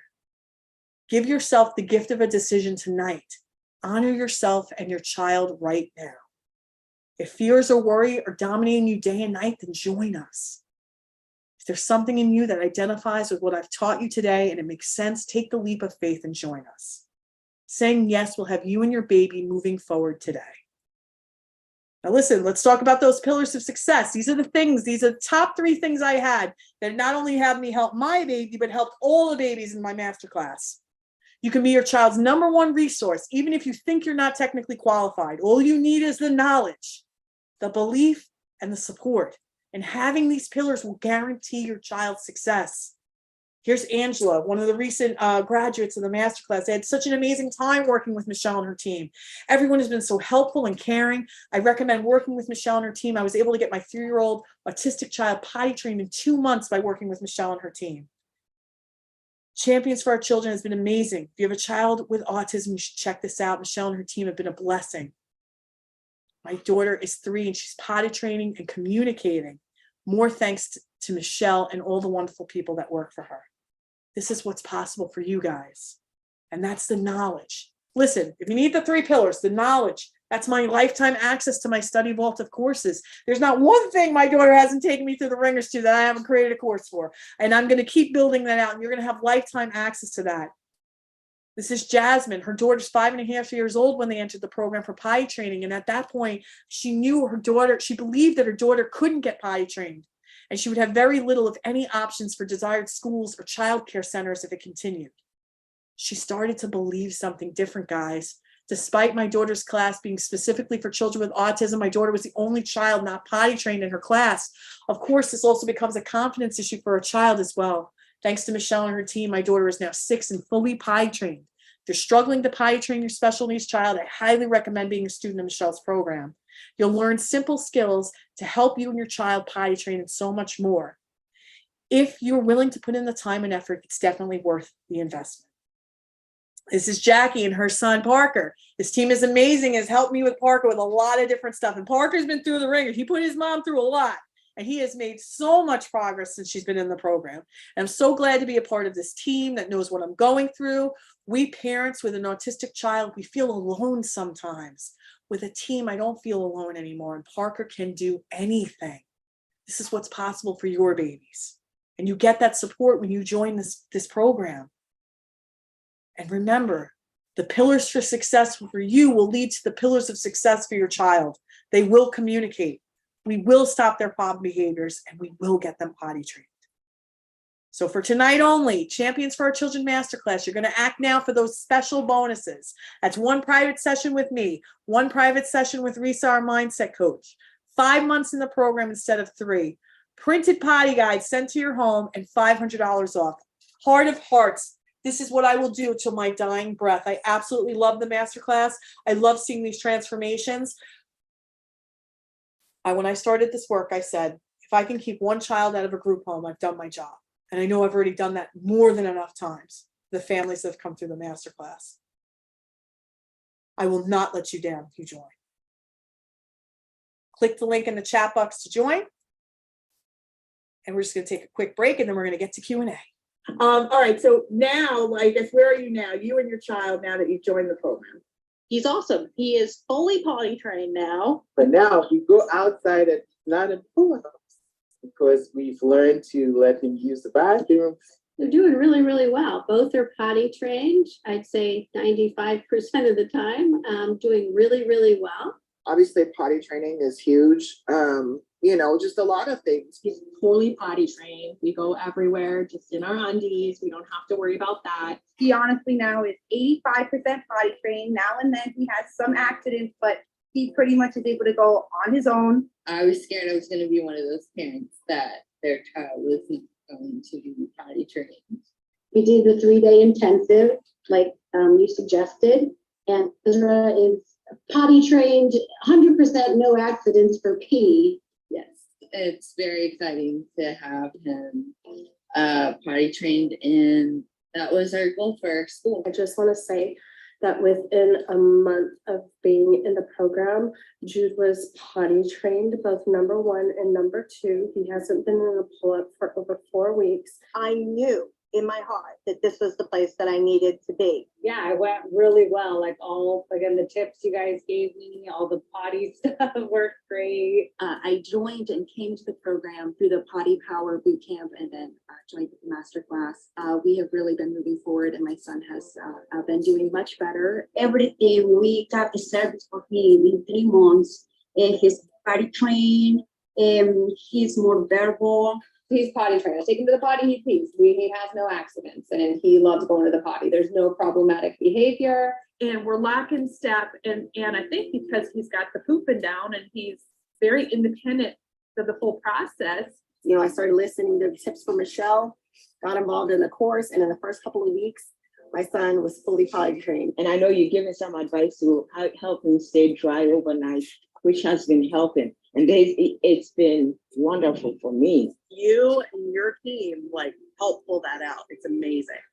You know, it's amazing what you guys do. God, yes. Like, we go everywhere now. We have no diapers with us. I always just take a little spare of underwear just in case he gets an accident. But he'll tell us. We'll go to the mall and he'll tell us that he says potty. It's been absolutely life-changing for me. He's doing so much better. Absolutely. Hands down of everything we've done. You guys have a gift. 100%. I do recommend it. This is going to help you. You'd be crazy to not get in this program if you have concerns about your child. Absolutely. And I have already been recommending. It's amazing. Just do it. Yes, definitely. You guys need to do this program. It'll change you guys and your child's life tremendously. All righty. So I hope everyone enjoyed tonight. Amazing. All righty. So let's do Wheel of Names for everyone that is still here. We're going to do a raffle. We're going to raffle off a free 20-minute private session with Wah. But I am so excited to welcome the new families into the masterclass. So happy to have you. Let's rock this out for your babies. Who wants to be coached now? I'll take one person, 1 or 2 people for coaching. I'm going to answer some questions in the Q&A. Somebody had asked, could we, what would we do if the family, if we have a co-parenting situation? We actually have a few families in the program that are co-parenting. We need to have coherence, consistency, and commitment. If a child's spending 50% of their time in one place and 50% of their time in another place, we all kind of have to get past our own bullshit and help this child. So when you join the masterclass, if it's 4 households the child split up, everyone has access to the program. You share your username and password with everybody in the family, and you'll get what you need, okay? And then everyone's going to work together to cohesively make this happen. If we have a situation where it's like, well, I'm kind of strong and maybe dad, has them every other weekend, that's really not going to be an issue. That's not going to be a deterrent to potty train, because when you have majority custody, we can focus on working in that time. And I'll tell you something. Even though, maybe your ex-husband or your ex-wife might be an asshole, they don't want to change diapers when they're hanging out at their house. So if they see the progress, it would be highly unlikely that they wouldn't see it through. Nobody wants to have to continue to pay or change for dirty diapers. If you have a situation where it's 50-50, I want you to see if you can collectively come together in the name of parenting this child to work cohesively to get this result done. And the same thing here, like you're both probably, if you've got 50-50 custody, you both want this baby to win. If you can't agree on anything, you can agree on that. So I need you to kind of bring the minds together, share access to this program, do it together so that you can help. Okay?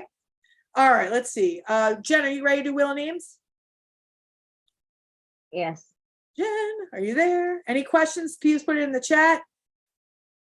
All righty, here we go. I would like to get my 6-year-old potty trained, and I guess she's not showing no interest into it at all. She's stage 2 autistic nonverbal. Now, listen, we talked a lot about beliefs, a lot about thoughts tonight, right? Whatever I think about my child can make or break the trajectory. And when I got to even start thinking about the adjectives I use to describe my child. And Alicia, is it really true that there's nothing that motivates her, that there's no interest? When a parent says that to me, I say, listen, does your kid get up out of bed, come downstairs, sit in the corner facing the wall? No, never had it happen. Never once somebody say, yeah, it's exactly what happens every day. No, but if I start thinking shit like that, then I'm not going to get any results. Okay? All right, let's see. So let's do some wheel of names and then we'll do some coaching. Who wants to be coached? You can raise your hand for some coaching. You're gonna raise your virtual hand. All right, I didn't even see it. We do have hands raised. Okay, let's see here. We got participants. All right, we got Lynette. Is Lynette here? Make sure she's here. She can't be a winner if she's not here. Lynette is not here. Great, we're spinning again. We got to get a winner from everybody who's here. All right, let me answer this next one. All right, that's done. Let's see. Let's see here.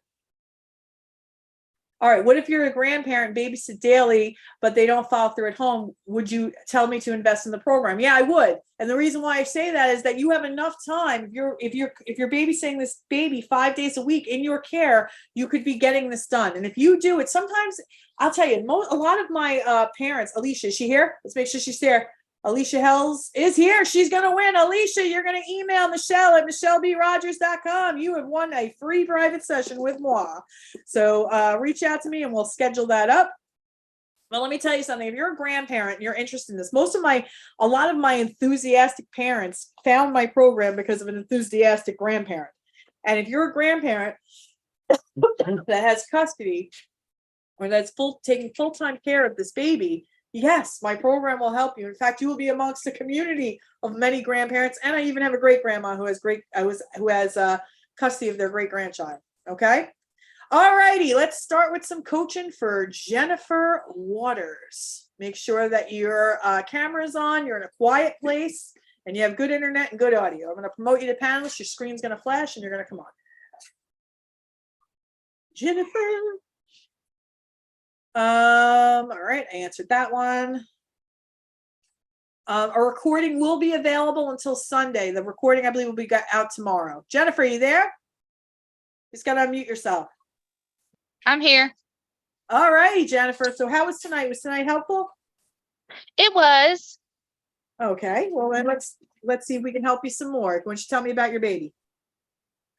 He was just diagnosed Tuesday as autistic and globally developmentally delayed, and he's 2 years old. All right, 2. And have you even attempted to potty train yet or no?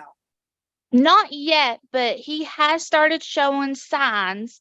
He is waking up with dry diapers. He is tugging or actually taking off dirty diapers. And he is starting to follow either me or my mother to the bathroom and kind of watching what we're doing. Got it.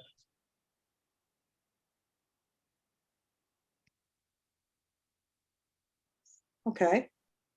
So do you think that he can potty train? I think he can if he really tries, just like when he was in physical therapy. He really had to try that to start walking. Okay. So what's your question for me? Seeing that you've never tried this before, why haven't you tried up until this point? How long has he been showing these readiness signs? Maybe a month or two. He's been showing these signs. I've been talking to other parents, kind of seeing how they have trained. Some have told me the Cheerio concept. Some say just put them on the pot for 5 minutes at a time every 30 minutes. All right, so you went out, you got some advice, but he's had these signs for 2 months. Like, how come you waited?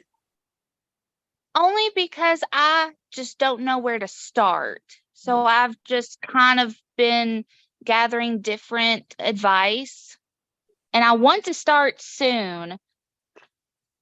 Okay. Will he sit on the toilet if you ask him to? Not that I know of. Maybe if I personally sit him on there, he might for a second. Okay. All right.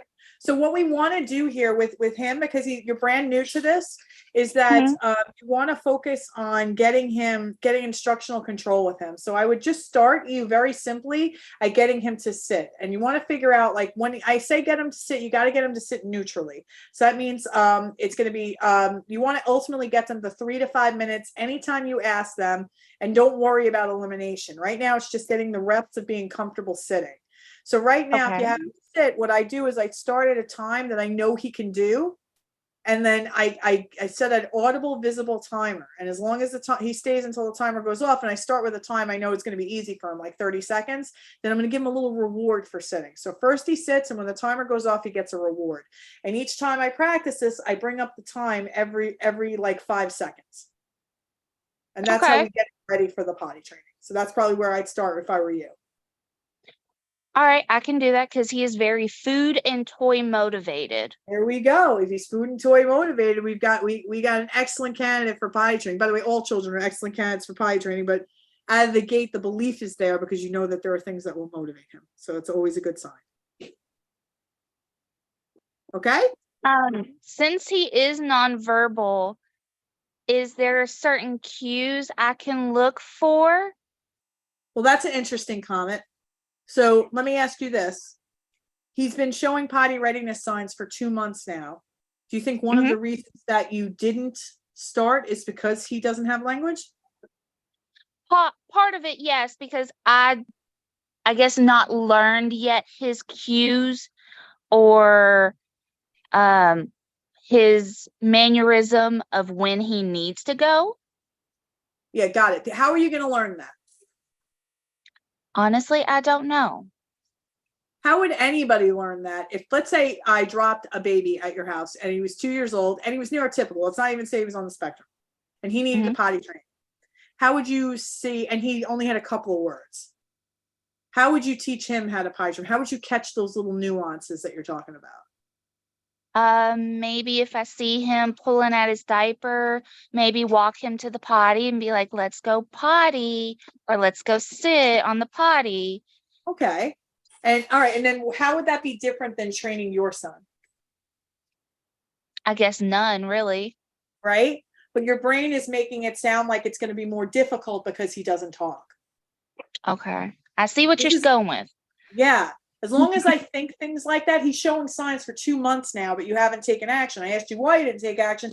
Oh, I didn't know where to start. But then as we start talking and you're like, well, he's nonverbal. That's the real problem in your mind. Okay. It's not the problem. The problem is I believe that I can't, a nonverbal child can't potty train. And as long as I don't challenge that belief, next thing you know, 1 month's going to turn into 5 months, 6 months. That's why when we talk about that tonight, you are the secret weapon. It's key, but you have to believe first. You see what I'm saying? I understand. Yes, ma'am. Because if he had the signs for 2 months now, and let's say he was neurotypical, would you have waited? No, I guess I wouldn't. Yeah. And then, like, this is what I want everybody to think about. She's new to the club, right? But she kind of, I'm assuming you knew because you went and got him evaluated. You had a feeling that something was up because you had him evaluated. But at the end of the day, right, this is how 1 month can turn into 5 months to 3 years to 10 years. So next thing I'm changing the diaper of a 15-year-old. And I want you guys to think like, listen, you may have, like, the autism diagnosis is neutral. It's what we think about it that causes the negative or positive charge. And we start having doubts like, well, can a nonverbal autistic child potty train? He's not going to understand what I'm saying, but he doesn't have to talk to understand what you're saying either. Right. Does that make sense? Yes, because even though he is nonverbal, I know he understands a lot of what I'm saying. It always is that way. In fact, if we want to think about like somebody who's blind or somebody who's deaf, what does that mean for the other sentences? They're heightened. And that's the same thing that happens to our kids on the spectrum. They're not talking. Don't think that, and we, for whatever reason, we make the connection. If they're not talking, they don't understand English.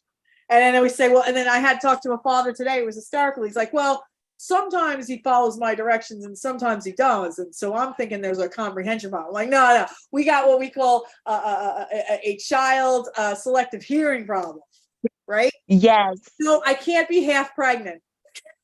I can't be a little pregnant, right? I can't understand sometimes and not understand other times. That's not possible. I understand all the times, just sometimes I wanna do it and sometimes I don't. Make sense? Yes, ma'am. So if he's had these skills for 2 months, you got to get rid of that stinking thinking. It's got nothing to do with him being pre-verbal. You already know that. He can fully understand you. I brought the neurotypical toddler into your house and I said, okay, Jennifer, go potty train, and you went right to work. But with yours, you're waiting. You know what I'm saying? Yeah, Is that helpful? it's very helpful and I it gives want me a you- starting point. Yes. And if you get started immediately, and listen, at the end of the day, right? This shit's going to creep up on you everywhere you go. You have to be battle ready for your mind, not for the life, not what school brings to us, or the IEP or the therapists or doctors. One of your biggest assets, but also one of the things that can do the most damage is your mind. I said this earlier, not my quote. The mind is like a furnace. It can warm your house or it could burn it down. Okay? Okay, thank you so much. No problem, Jennifer. Keep me posted. I want to hear all about this baby potty training in a couple weeks. All right. All right, I'll talk to you soon. All right, let's do Linda Morris. Going to flash on the screen, Linda. You're going to come up and you're going to have good internet and you're going to be able to show us your beautiful face and we're going to hear some audio. All right, here. How do I get my son's school to help with potty training? That's exactly the right question, because I'm going to start it at first and then they're going to see it through, not the other way around. Sometimes we think like, oh, okay, it should be the school. The school should do it because they're the professionals. They know better than me. But guess what? It's a job for them. It's your life. It's your cub. It's your blood. I would say that, like, my daughter made a joke the other day and she said, oh, you love Cody more than me. And I laughed. I belly laughed to that because the blood I have shed for her, fighting for her. There's no way in any universe that I love one child over another, but there's no way that if I was to love one child over another, it wouldn't be her, for everything I've done for her. All right, I'm going to take Sue Samuel because Linda did not accept the invite to promote to panelists. Okay, let's see here. What if she doesn't have sensory awareness? Oh, this is one of these bullshit thought errors. Thought errors are things that we think that keep us stuck. If I believe a child has sensory awareness, right? This is you, Sue. She has sensory awareness. She doesn't have sensory awareness and she can't potty train. But how do you know for sure if a child doesn't have sensory awareness? Seems like she has an impaired precipitation. You're saying big words I don't understand. All right, you there, Sue? I am. Hi. All right, let's talk. Tell me about your baby. Let's start from scratch. How old? She's 10. 10. Oh, is that her on the back wall? She's adorable. 10. That was her Thank back you. when she was a baby? She was 1. Oh, so precious. 10 years old. What's her name? Aria. Aria. Okay. And Aria is still in diapers? Yeah. She just, we do potty training at school and try to at home, but at evenings she's in the diaper. Oh, all right. So is she in underwear except for bedtime? Correct. Okay. Is she potty trained now? Like does she still have accidents in the underwear? Or she's good. She has accidents every day. She has accidents every day. Okay. So what have you tried? Like, I know you obviously made the transition you made the commitment to do diaper to underwear. What have you tried like to get her there? And like, how did you get to this point? So I spent, maybe it was right before COVID, I spent about 4 weeks, started at 15-minute intervals, taking her to the bathroom, and then increased it after a weekend to like 30-minute intervals. And then after the couple days, 40-minute intervals. And it was very consistent for that period of time, but she was having constant accidents still here or there. But it was frequent enough that it was happening a lot.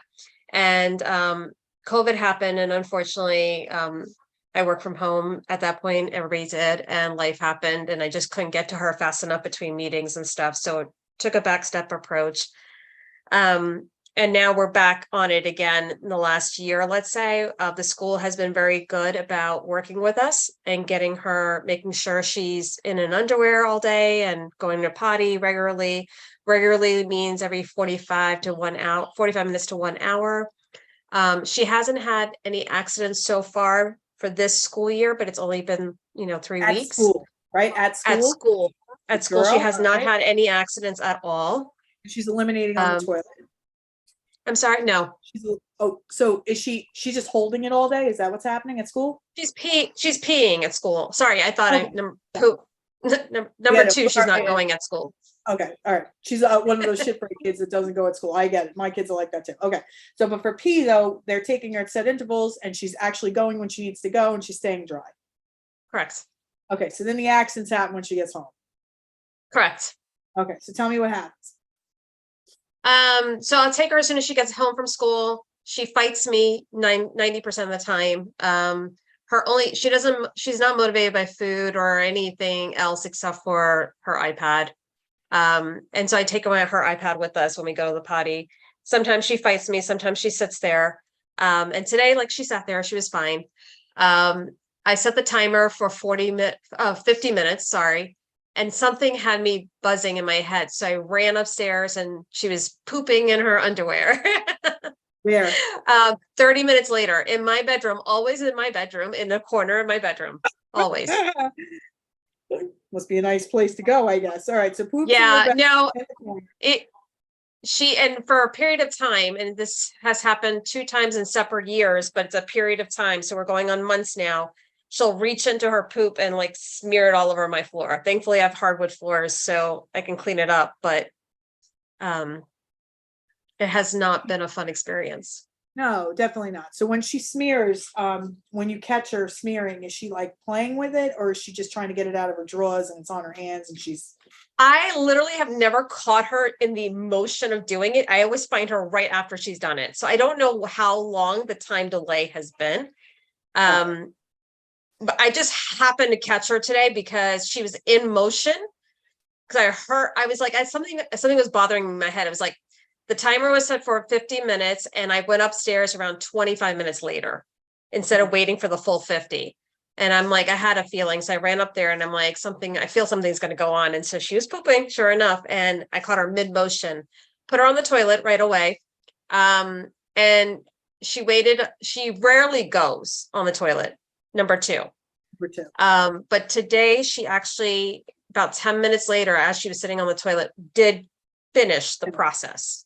Good. Okay. But the reason I say she's lacks sensory awareness is because she'll sit in her pee. Like if the timer has not gone off, let's say I set the timer for 50 minutes and I'll go upstairs, I'll see her and she'll just sit in her pee, not unbothered by it for however long. What is she doing usually when you find her with the pee? So we have like this swing chair that she's in for sensory. Like she really loves this, like it swings, it's a chair. And she's in there usually swinging away. And just happy, just in the chair, not doing anything else but swinging. She'll either watch TV or look at some toy or pick up a book. She doesn't read, but she just picks up books, just look at the pictures. I mean, she does read. It's very light though. Yeah, got it. Okay. So what do you think the problem is? She obviously does it at school. When she comes home, it's a disaster. She's fighting you every chance. Does she ever eliminate with you at home or not really? She goes number 1, yeah. But it's a fight to get her there every time.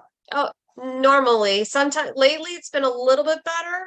She's been a little bit more cooperative, but like I went after the number 2 incident today, I set the timer again for 50 minutes. I ran upstairs, I grabbed her and she fought me. She was just like, she didn't want to go, but I made her sit there for 2 minutes. And after the 2 minutes, she actually did go. Okay. It's so funny. What was she doing when you told her, okay, come on, we got to go upstairs? She was watching her iPad. All right. So you think that the reason why potty training hasn't been done for her, even though she's been pretty successful at school, knock on wood, is because of this sensory awareness situation? Yeah, so last year, so not this year, again, only 3 weeks of school this year, but last year she had multiple accidents as well. And she would just sit in her pee before they noticed and, would change her, even though they took her at intervals. Yeah. I don't know if it's going to be happening this year. I'm praying it won't, but we're trying our level best with everything we've got. Got it. So when you think that it's sensory awareness. Like, how does that feel to you? If that really is the reason why it's not happening, how does that make you feel when you think that? So we have a ton of ABA therapists. We have an OT that helps us, and they all feel like it's a lack of sensory awareness. And that's what they all term it to me. And maybe that's how I picked up the term. Yeah. The lack of propitiation, or whatever that word is.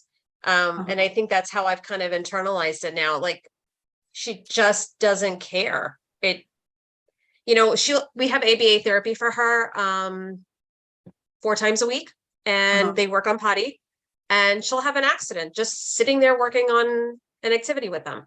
And she won't say anything. She won't do anything. It doesn't bother her. Okay. So when I'm just going to come back to like the thought about the sensory awareness, it almost feels like a condition, the way you describe it, right? Like something that she's ailing. That's how it feels like. Got it. So when it feels like that, it feels like when you were making the attempts to potty train, when I feel like I'm fighting against something that is like, I don't want to use the word disease, but something like a condition within her, it feels like we're pushing against an uphill battle, right? Yeah. And everyone's saying it now too. So not only were you not sure what was going on, but everyone's saying this is what it is. But she's been showing evidence that she can do this too, right? So it's almost like I have belief that there's this condition of sensory sensitivity, and I also believe that she can do it because she's showing us evidence. But when I have a belief like when I have one foot in the belief that she can do this and there's evidence to prove it, and I have another belief that she's got this sensory condition and people say it and it seems like that, it's almost like driving a car with one foot on the gas and one foot on the brake. And I can't really believe both of them and move the car. It just doesn't work, right? If you put your foot on the gas and foot on the brake, the car goes nowhere.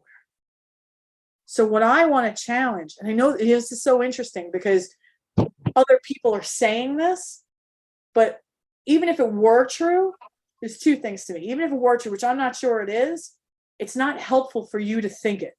Whether it is, you sometimes think about thoughts, even if it feels factual, it doesn't mean that I should continue to vest in it. Because when I think that, I feel stuck. And when I feel stuck, I'm taking shitty action to potty train. I'm getting frustrated. I'm feeling like it can never happen. And this is the thing. This is actually a really like deep level concept for mindset work, is that even though a thought may feel real and other people have said it, I always say, how do I decipher from a circumstance of life, like an autism diagnosis and a thought? Because sometimes thoughts can move us forward and help us and take us to the next level. And sometimes they can make us feel stuck. And you could say, well, maybe I could submit this to a court of law because I have experts, myself included, that think that she has this sensory disorder. But then I could, on the other side, come up with an expert that says it's not that. And as soon as it can be negated, and then and also as soon as I realize it's making me feel like shit, I gotta let it go. Not saying that something isn't going on, but it's in my mind, I don't think so. This is what I think. First, if I thought that, it wouldn't deter me. I'd say, okay, how do I figure around this? So you guys are always in the mud, right? Fighting this fight, dealing with the cleanup, seeing the shit on your wood floors. Like, I get it. They'll send you into fight or flight, right? I see it from a drone view. And from me, she doesn't see any value in going, right? If she's sitting in her chair and she's just enjoying the chair and she pisses herself, she doesn't care. Like, and that's exactly right. Whether she doesn't care and she's rather just keep moving, she's like, listen, I like this. If I have to stop and get up, then I can't enjoy the chair anymore. I'll just keep rocking and mom will find me. And when she finds me, she'll get mad a little bit and we'll clean up, but then I can go back to the chair. Do you see what I'm saying? For her, there's no value in learning because you want her to, right? It works well for her. And it's so fascinating because whatever they're doing at school, she likes to go for the breaks because she's doing it. Now it could be, and this is funny because this is the built-in reinforcer. How many times have we heard that our kids take tons of breaks at school to get out of a non-preferred activity, right? So they may be putting more demands on her this year, and the natural reinforcement is to get the break to go use the bathroom. We don't know, right? But boy, doesn't that feel so much more workable, so much more figure-outable than believing she has some type of condition that makes it so she can't tell if she's soiled or she doesn't give a fuck. That I would actually prefer that you say that she didn't give a fuck that she was wet, because it's like, all right, well, now we're going to make it so that you care. right? We're going to give her a reason to want to do it my way. And she's going to get so much out of her life, right? And here's the thing, I think it's just so interesting because when she comes home, she's giving you nothing but shit to get on the toilet. She's giving you nothing but shit because at school it's some type of reward. Maybe she gets out of doing table work or whatever the case. Yeah. She's home and you're asking her and she's in the middle of playing. I don't want to do that. And whether I shit my pants or not, I get to do my life here and things are great. I don't see a reason to change it. But if you start thinking, so she's got that thought, and then you're thinking, well, it must be a sensory condition, right? Then I start softballing it with her. And I don't want to be consistent if I think it's not going to work. You know what I mean? Yeah. But she's got the skills. So either I can take my time, I could keep one foot on the gas, one foot on the brake like I have her, say, fuck that, and put both feet on the gas with this. I want to invest 100% of my belief that she can do this. And I just got to create a blueprint to getting her desire as high as I want her to go. She's going to want to do it that way too. Does that make sense? Yeah, it does. I appreciate that. I just wanted to hear your viewpoint if you thought it was passable. And I mean, as a Christian, I know every thought is held captive, and every, I need to work on those kinds of things. And I get it completely. But I did sign up, so I just wanted to know if you thought it was possible. So this support for you, it's not about the tactile. You know exactly what you need to do for her. It's about the mental, and giving you that support is going to set you free. You're going to be a totally different by the time we're done with this. Party's over at Sue's house. I'll throw a big one. Yes. And we're gonna have a potty party. She's gonna want to partake. We're gonna create desire for her, and we're gonna build your belief. Instead of having 50% of the belief that she can and 50 can't, we're gonna be 80. Then we're gonna be 90. Then we're gonna be like, fuck yeah, this is done. She can do this and so much more. Sound good? Awesome. Sounds good. Thank you. Amazing. I can't wait to work with you. I'll talk to you soon, honey. Okay, great. Thank you. All right. Welcome. All right, last call. We're gonna take Nicole and Josh. What a good coaching session tonight. We're coaching like mofos. Selma says, excellent points. Well, thank you, Selma. All right, Nicole and Josh. Nicole, Josh. I'm thinking it's Nicole and Josh. It could just be Nicole, Josh. I don't know. Let's see. You want to unmute yourself? Yes, there we go. Hi. Is it Nicole? Oh, it's just me. I didn't know what my name was on there, so. Okay, no worries. It's actually Nicole and Joy. This is Joy. Grandma. Where's Josh come from? That's funny. Who's Josh? All right. How can I help you? Tell me about your baby. So I have a 6-year-old. He's nonverbal, and he does show some signs where he'll take off his diaper when it's full, like it bothers him when it's full. He definitely, like Sue's child, has done the smearing before. He doesn't do that as much, just sometimes. And so my biggest thing, I think there is some belief of how is he going to let me know when he needs to go? Because he has been on the schedule at school. We're not as consistent as home, which I know is my bad, but with taking him consistently. But then it's if we do that, how is he going to let me know when he needs to go? And kind of that, I don't think he sees that value in at home, kind of like with Sue. Got it. Sue's yeah, so let's talk through it. So has he ever eliminated on a toilet? What's his name, by the way? Is he Josh? His name's Rex. Oh, he's Rex. Okay. We're going to figure out who Josh is soon. Okay, his name is Rex. Josh is my husband. Oh, yeah. All right. Has Rex ever peed or pooped in a potty? Yes, he has. He has done that at home sometimes and at school sometimes. And we've just changed schools. And I'm not sure if he has what their system is. I'm new to them. And pee and poop sometimes, or just pee?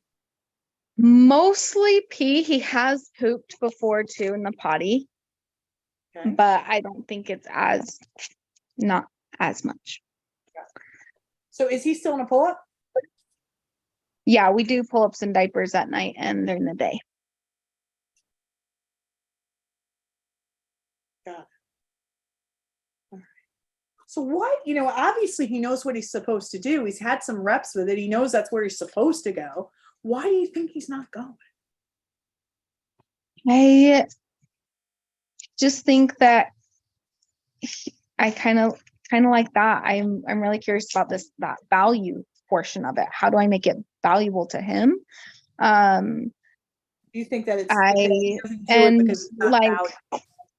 right, because he's just like, oh, I'll just go here, or why am I gonna go to the bathroom? Or I don't know if that's a thought process that he does have to like, oh, I need to go, so I'm just gonna go. Like, I don't need Yeah. to access the toilet to do that. That's not what we do. We go in our diaper.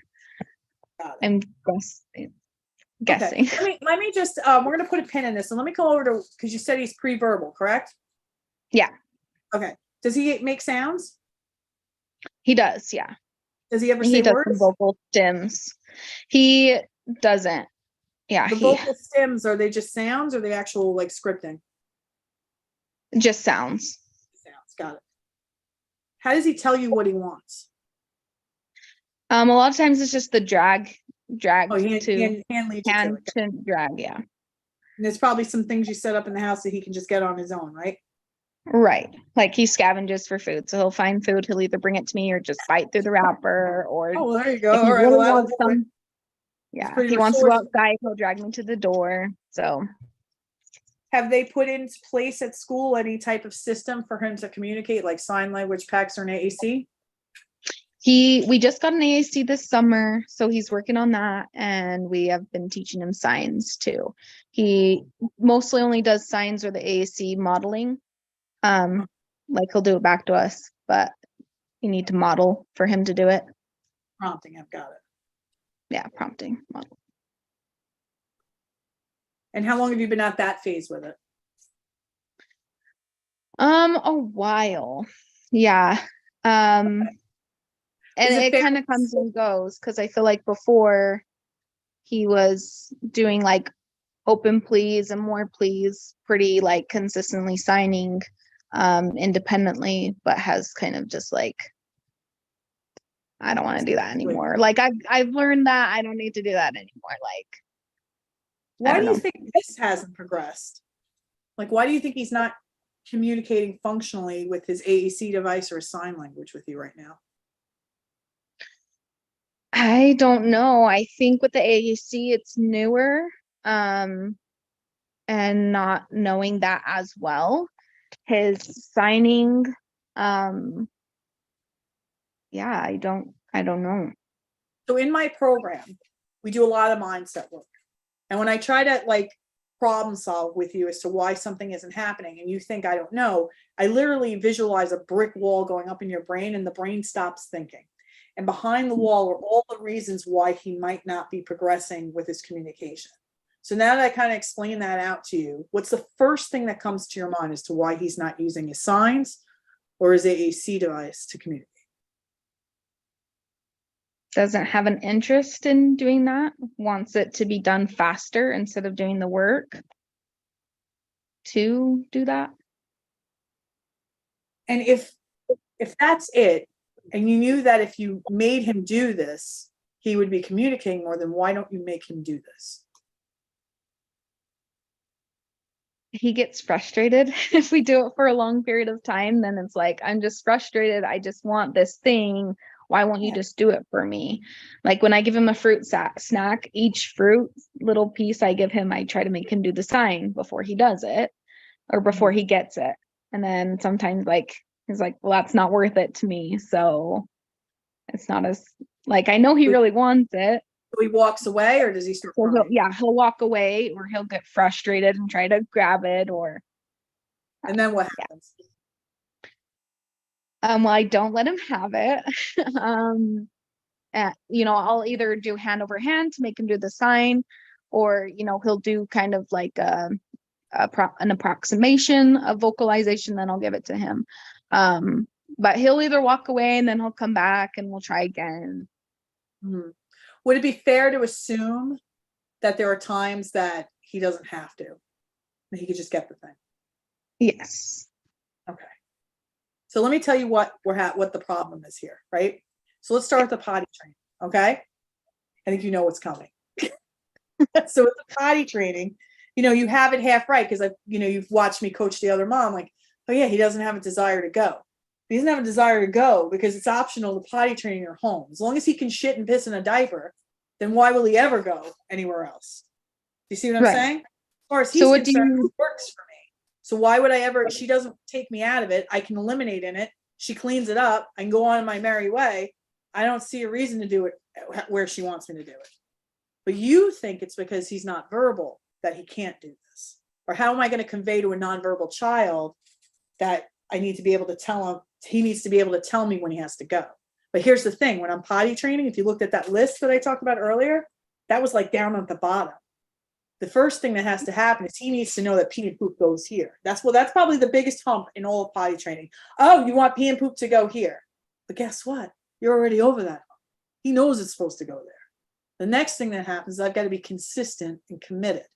And that means that I'm not dipping my toe in the potty pool, I'm doing full submersion. That means I'm committed to getting rid of the diapers. So if we're doing this, we're doing this, right?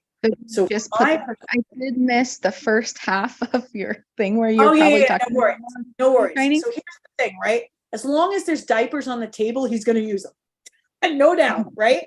So you're thinking that the reason why he's not potty trained is because he can't communicate when he needs to go. But he doesn't need that skill. He can do that skill in other ways. He knows how to use sign language and AAC, but he doesn't use it because it's not really required either. See what I'm saying? So you have a thought error that I can't train him because he won't ever tell me he needs to go. First off, that's way down on the potty list. First thing he needs to know is that pee and poop go here, and he already got that. He's done it. He's done it multiple times. Now what we need to do is we need to tell him when to go because he's not used to going there all the time, especially your baby, because as long as he's wearing diapers, he can teeter-totter between the two. But if I'm going to do full submersion into potty training, I'm committed to get this done, those diapers are going out the window. And we don't just do that. We don't just rip the diaper off and let's go, let's have a mess all over my house. I'm very systematic in the way that we put your blueprint together to get this done. First, we got to work on just pee and poop go here. Then we're going to create value, like you were talking about when you came in on the end of this. I have to create the value for him to want to do it my way. You and I have built-in value, right? Because if I piss my pants right now, I'm going to have to ruin my chair, ruin my clothes. I'm going to have to stop what I'm doing, clean it up, right? It's built-in value for me that if I feel nature call, I'm going to get up and go. But he doesn't have that yet. For him, life is great. He changes diapers. Things are great. I don't want to do it where you want to do it. This sucks. I like the way I do it, right? So he's never going to change because you've set the bar low because you're nonverbal. You can't do this because you're not going to be able to tell me when to go. And he's like, yep. That's exactly what I'm doing. And whatever you say, that's what I'm going with. But it has nothing to do with him being verbal. It's just about giving him the reps to go. And how we would teach any child, not even on the spectrum or not, is first they have to understand pee and poop go here. The way they're going to do that is through an intensive. Second thing is that I have to tell them when to go because they're not used to feeling nature call. Then once I get that unlocked, then I start widening the window. And that's when they really start to feel nature call. But none of that can happen when shit's super muddy and I could still wear diapers and piss my pants and you got shitty thoughts about him being pre-verbal and that he can't do this. Does that make sense? Yeah. Because if I think he can't do it, and I have to go about this in a systematic way, I already think I'm going to fail before I've even started. That's why it's not about the tactile. You guys come in, you're like, oh, it's the tactical. Pull back the curtain. She must have tricks. It's not about that. You have all the tricks. It's the belief that you're missing. He doesn't need to be verbal to be potty trained. And he can communicate. He's just choosing not to. And that's the same thing that's going on with the communication right now. I believe if a child makes sounds, whether they're vocal stims or not, I bet I could get those sounds to be intentional. But in the meantime, I've got to teach him how to functionally communicate. Communicating and being verbal are not the same thing. And that's a good thing. Because if I can teach him ways of functional communication, what usually happens is it kickstarts the neural pathway to vocal language. And that's studied, tried and true, not just a Michelle thought, right? So if I have thought here and voice here, I imagine a neural pathway between the two for our kids on the spectrum is asleep. Not broken, not gone, just asleep. And if I put into place a bridge form of communication, signs, AEC device, or PECs, I'm literally kickstarting that pathway. In fact, studies prove it. If you teach a child, a pre-verbal child, a bridge form of communication, they're more likely than another child that never learns it to talk. But he don't need to talk in your house. Whatever he needs, it's either you set it up so he can get it on his own, or he can just hand it to you, or as you said, he can scavenge. There's no value as far as he's concerned to want to use a way to communicate. And as long as like, well, I have to teach him and he doesn't really want to do it, and then he gets frustrated. Yeah, sorry. These are the rules of my house. If he didn't have autism, would it be all right for him to shit his pants at 6 years old and not talk to you in your home? No. So it's like it all goes back to like the autism diagnosis is neutral. It's neither good nor bad. It only gets the negative charge when we start thinking shitty things about it. Like autism is making it so I can't potty train or teach my child to communicate. Where it's really because I think that, I set the bar low, and he's like, well, everything's great right here. She's not expecting it, and I don't want to do it. But when I say no, that don't mean nothing. Autism isn't less, it's just different. His brain is wired on that frequency. I'm going to learn to communicate with it. I'm going to teach him anything he needs. That's different. I show up a lot different. This shit ain't allowed anymore. Rules of engagement in my home changed. Baby, you're going to have a such much better life doing pee and poop in the toilet. I'm going to reward you. I'm going to create value for you to want to do this. And the same thing for communication. If you give me the sign for fruit snacks, you're going to get fruit snacks. And if you don't, I guess you didn't want them that much. See you when you want them. And I always try to, like, what I tell parents with communication goals, we look at everything that they love, that they have access to, and make it visible but no longer accessible on their own. That means they have to come to you to get help to get it. Even with my daughter, to this day, I do not feed her on Saturdays and Sundays. During the week, I have to feed her because she's got to go to school. I don't feed her on command. I wait for her to tell me. Now, I don't do it because she can't talk. My daughter can talk. She doesn't eat enough. All right. So I want to create hunger.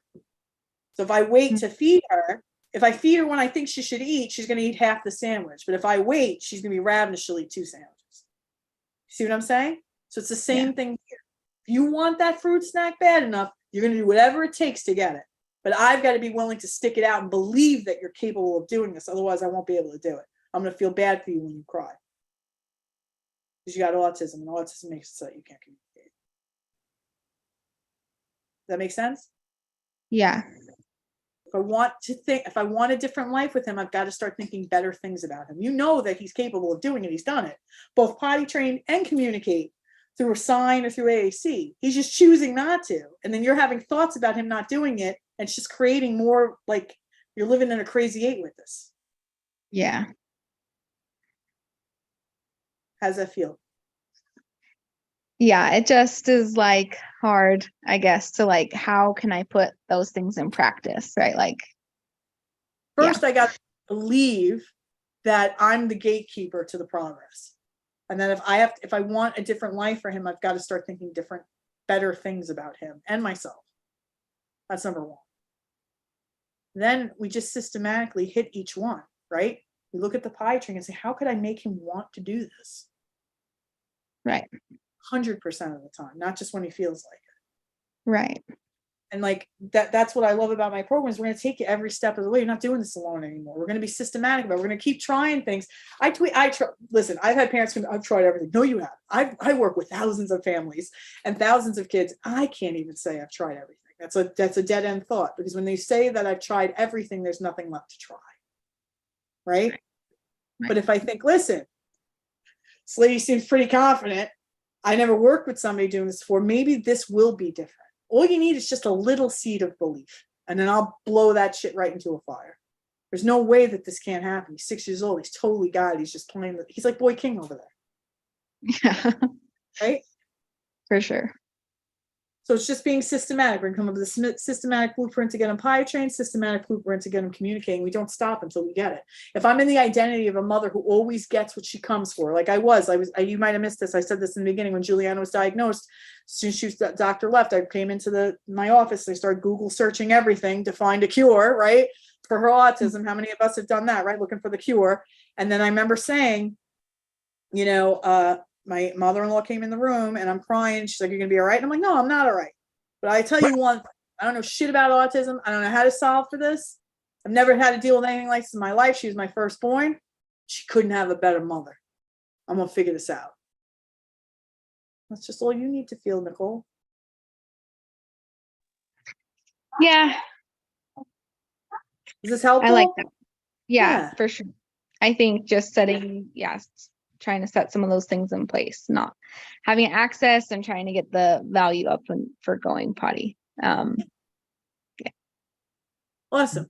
Well, you keep me posted and let me know how this baby does. All right. Thank you so much.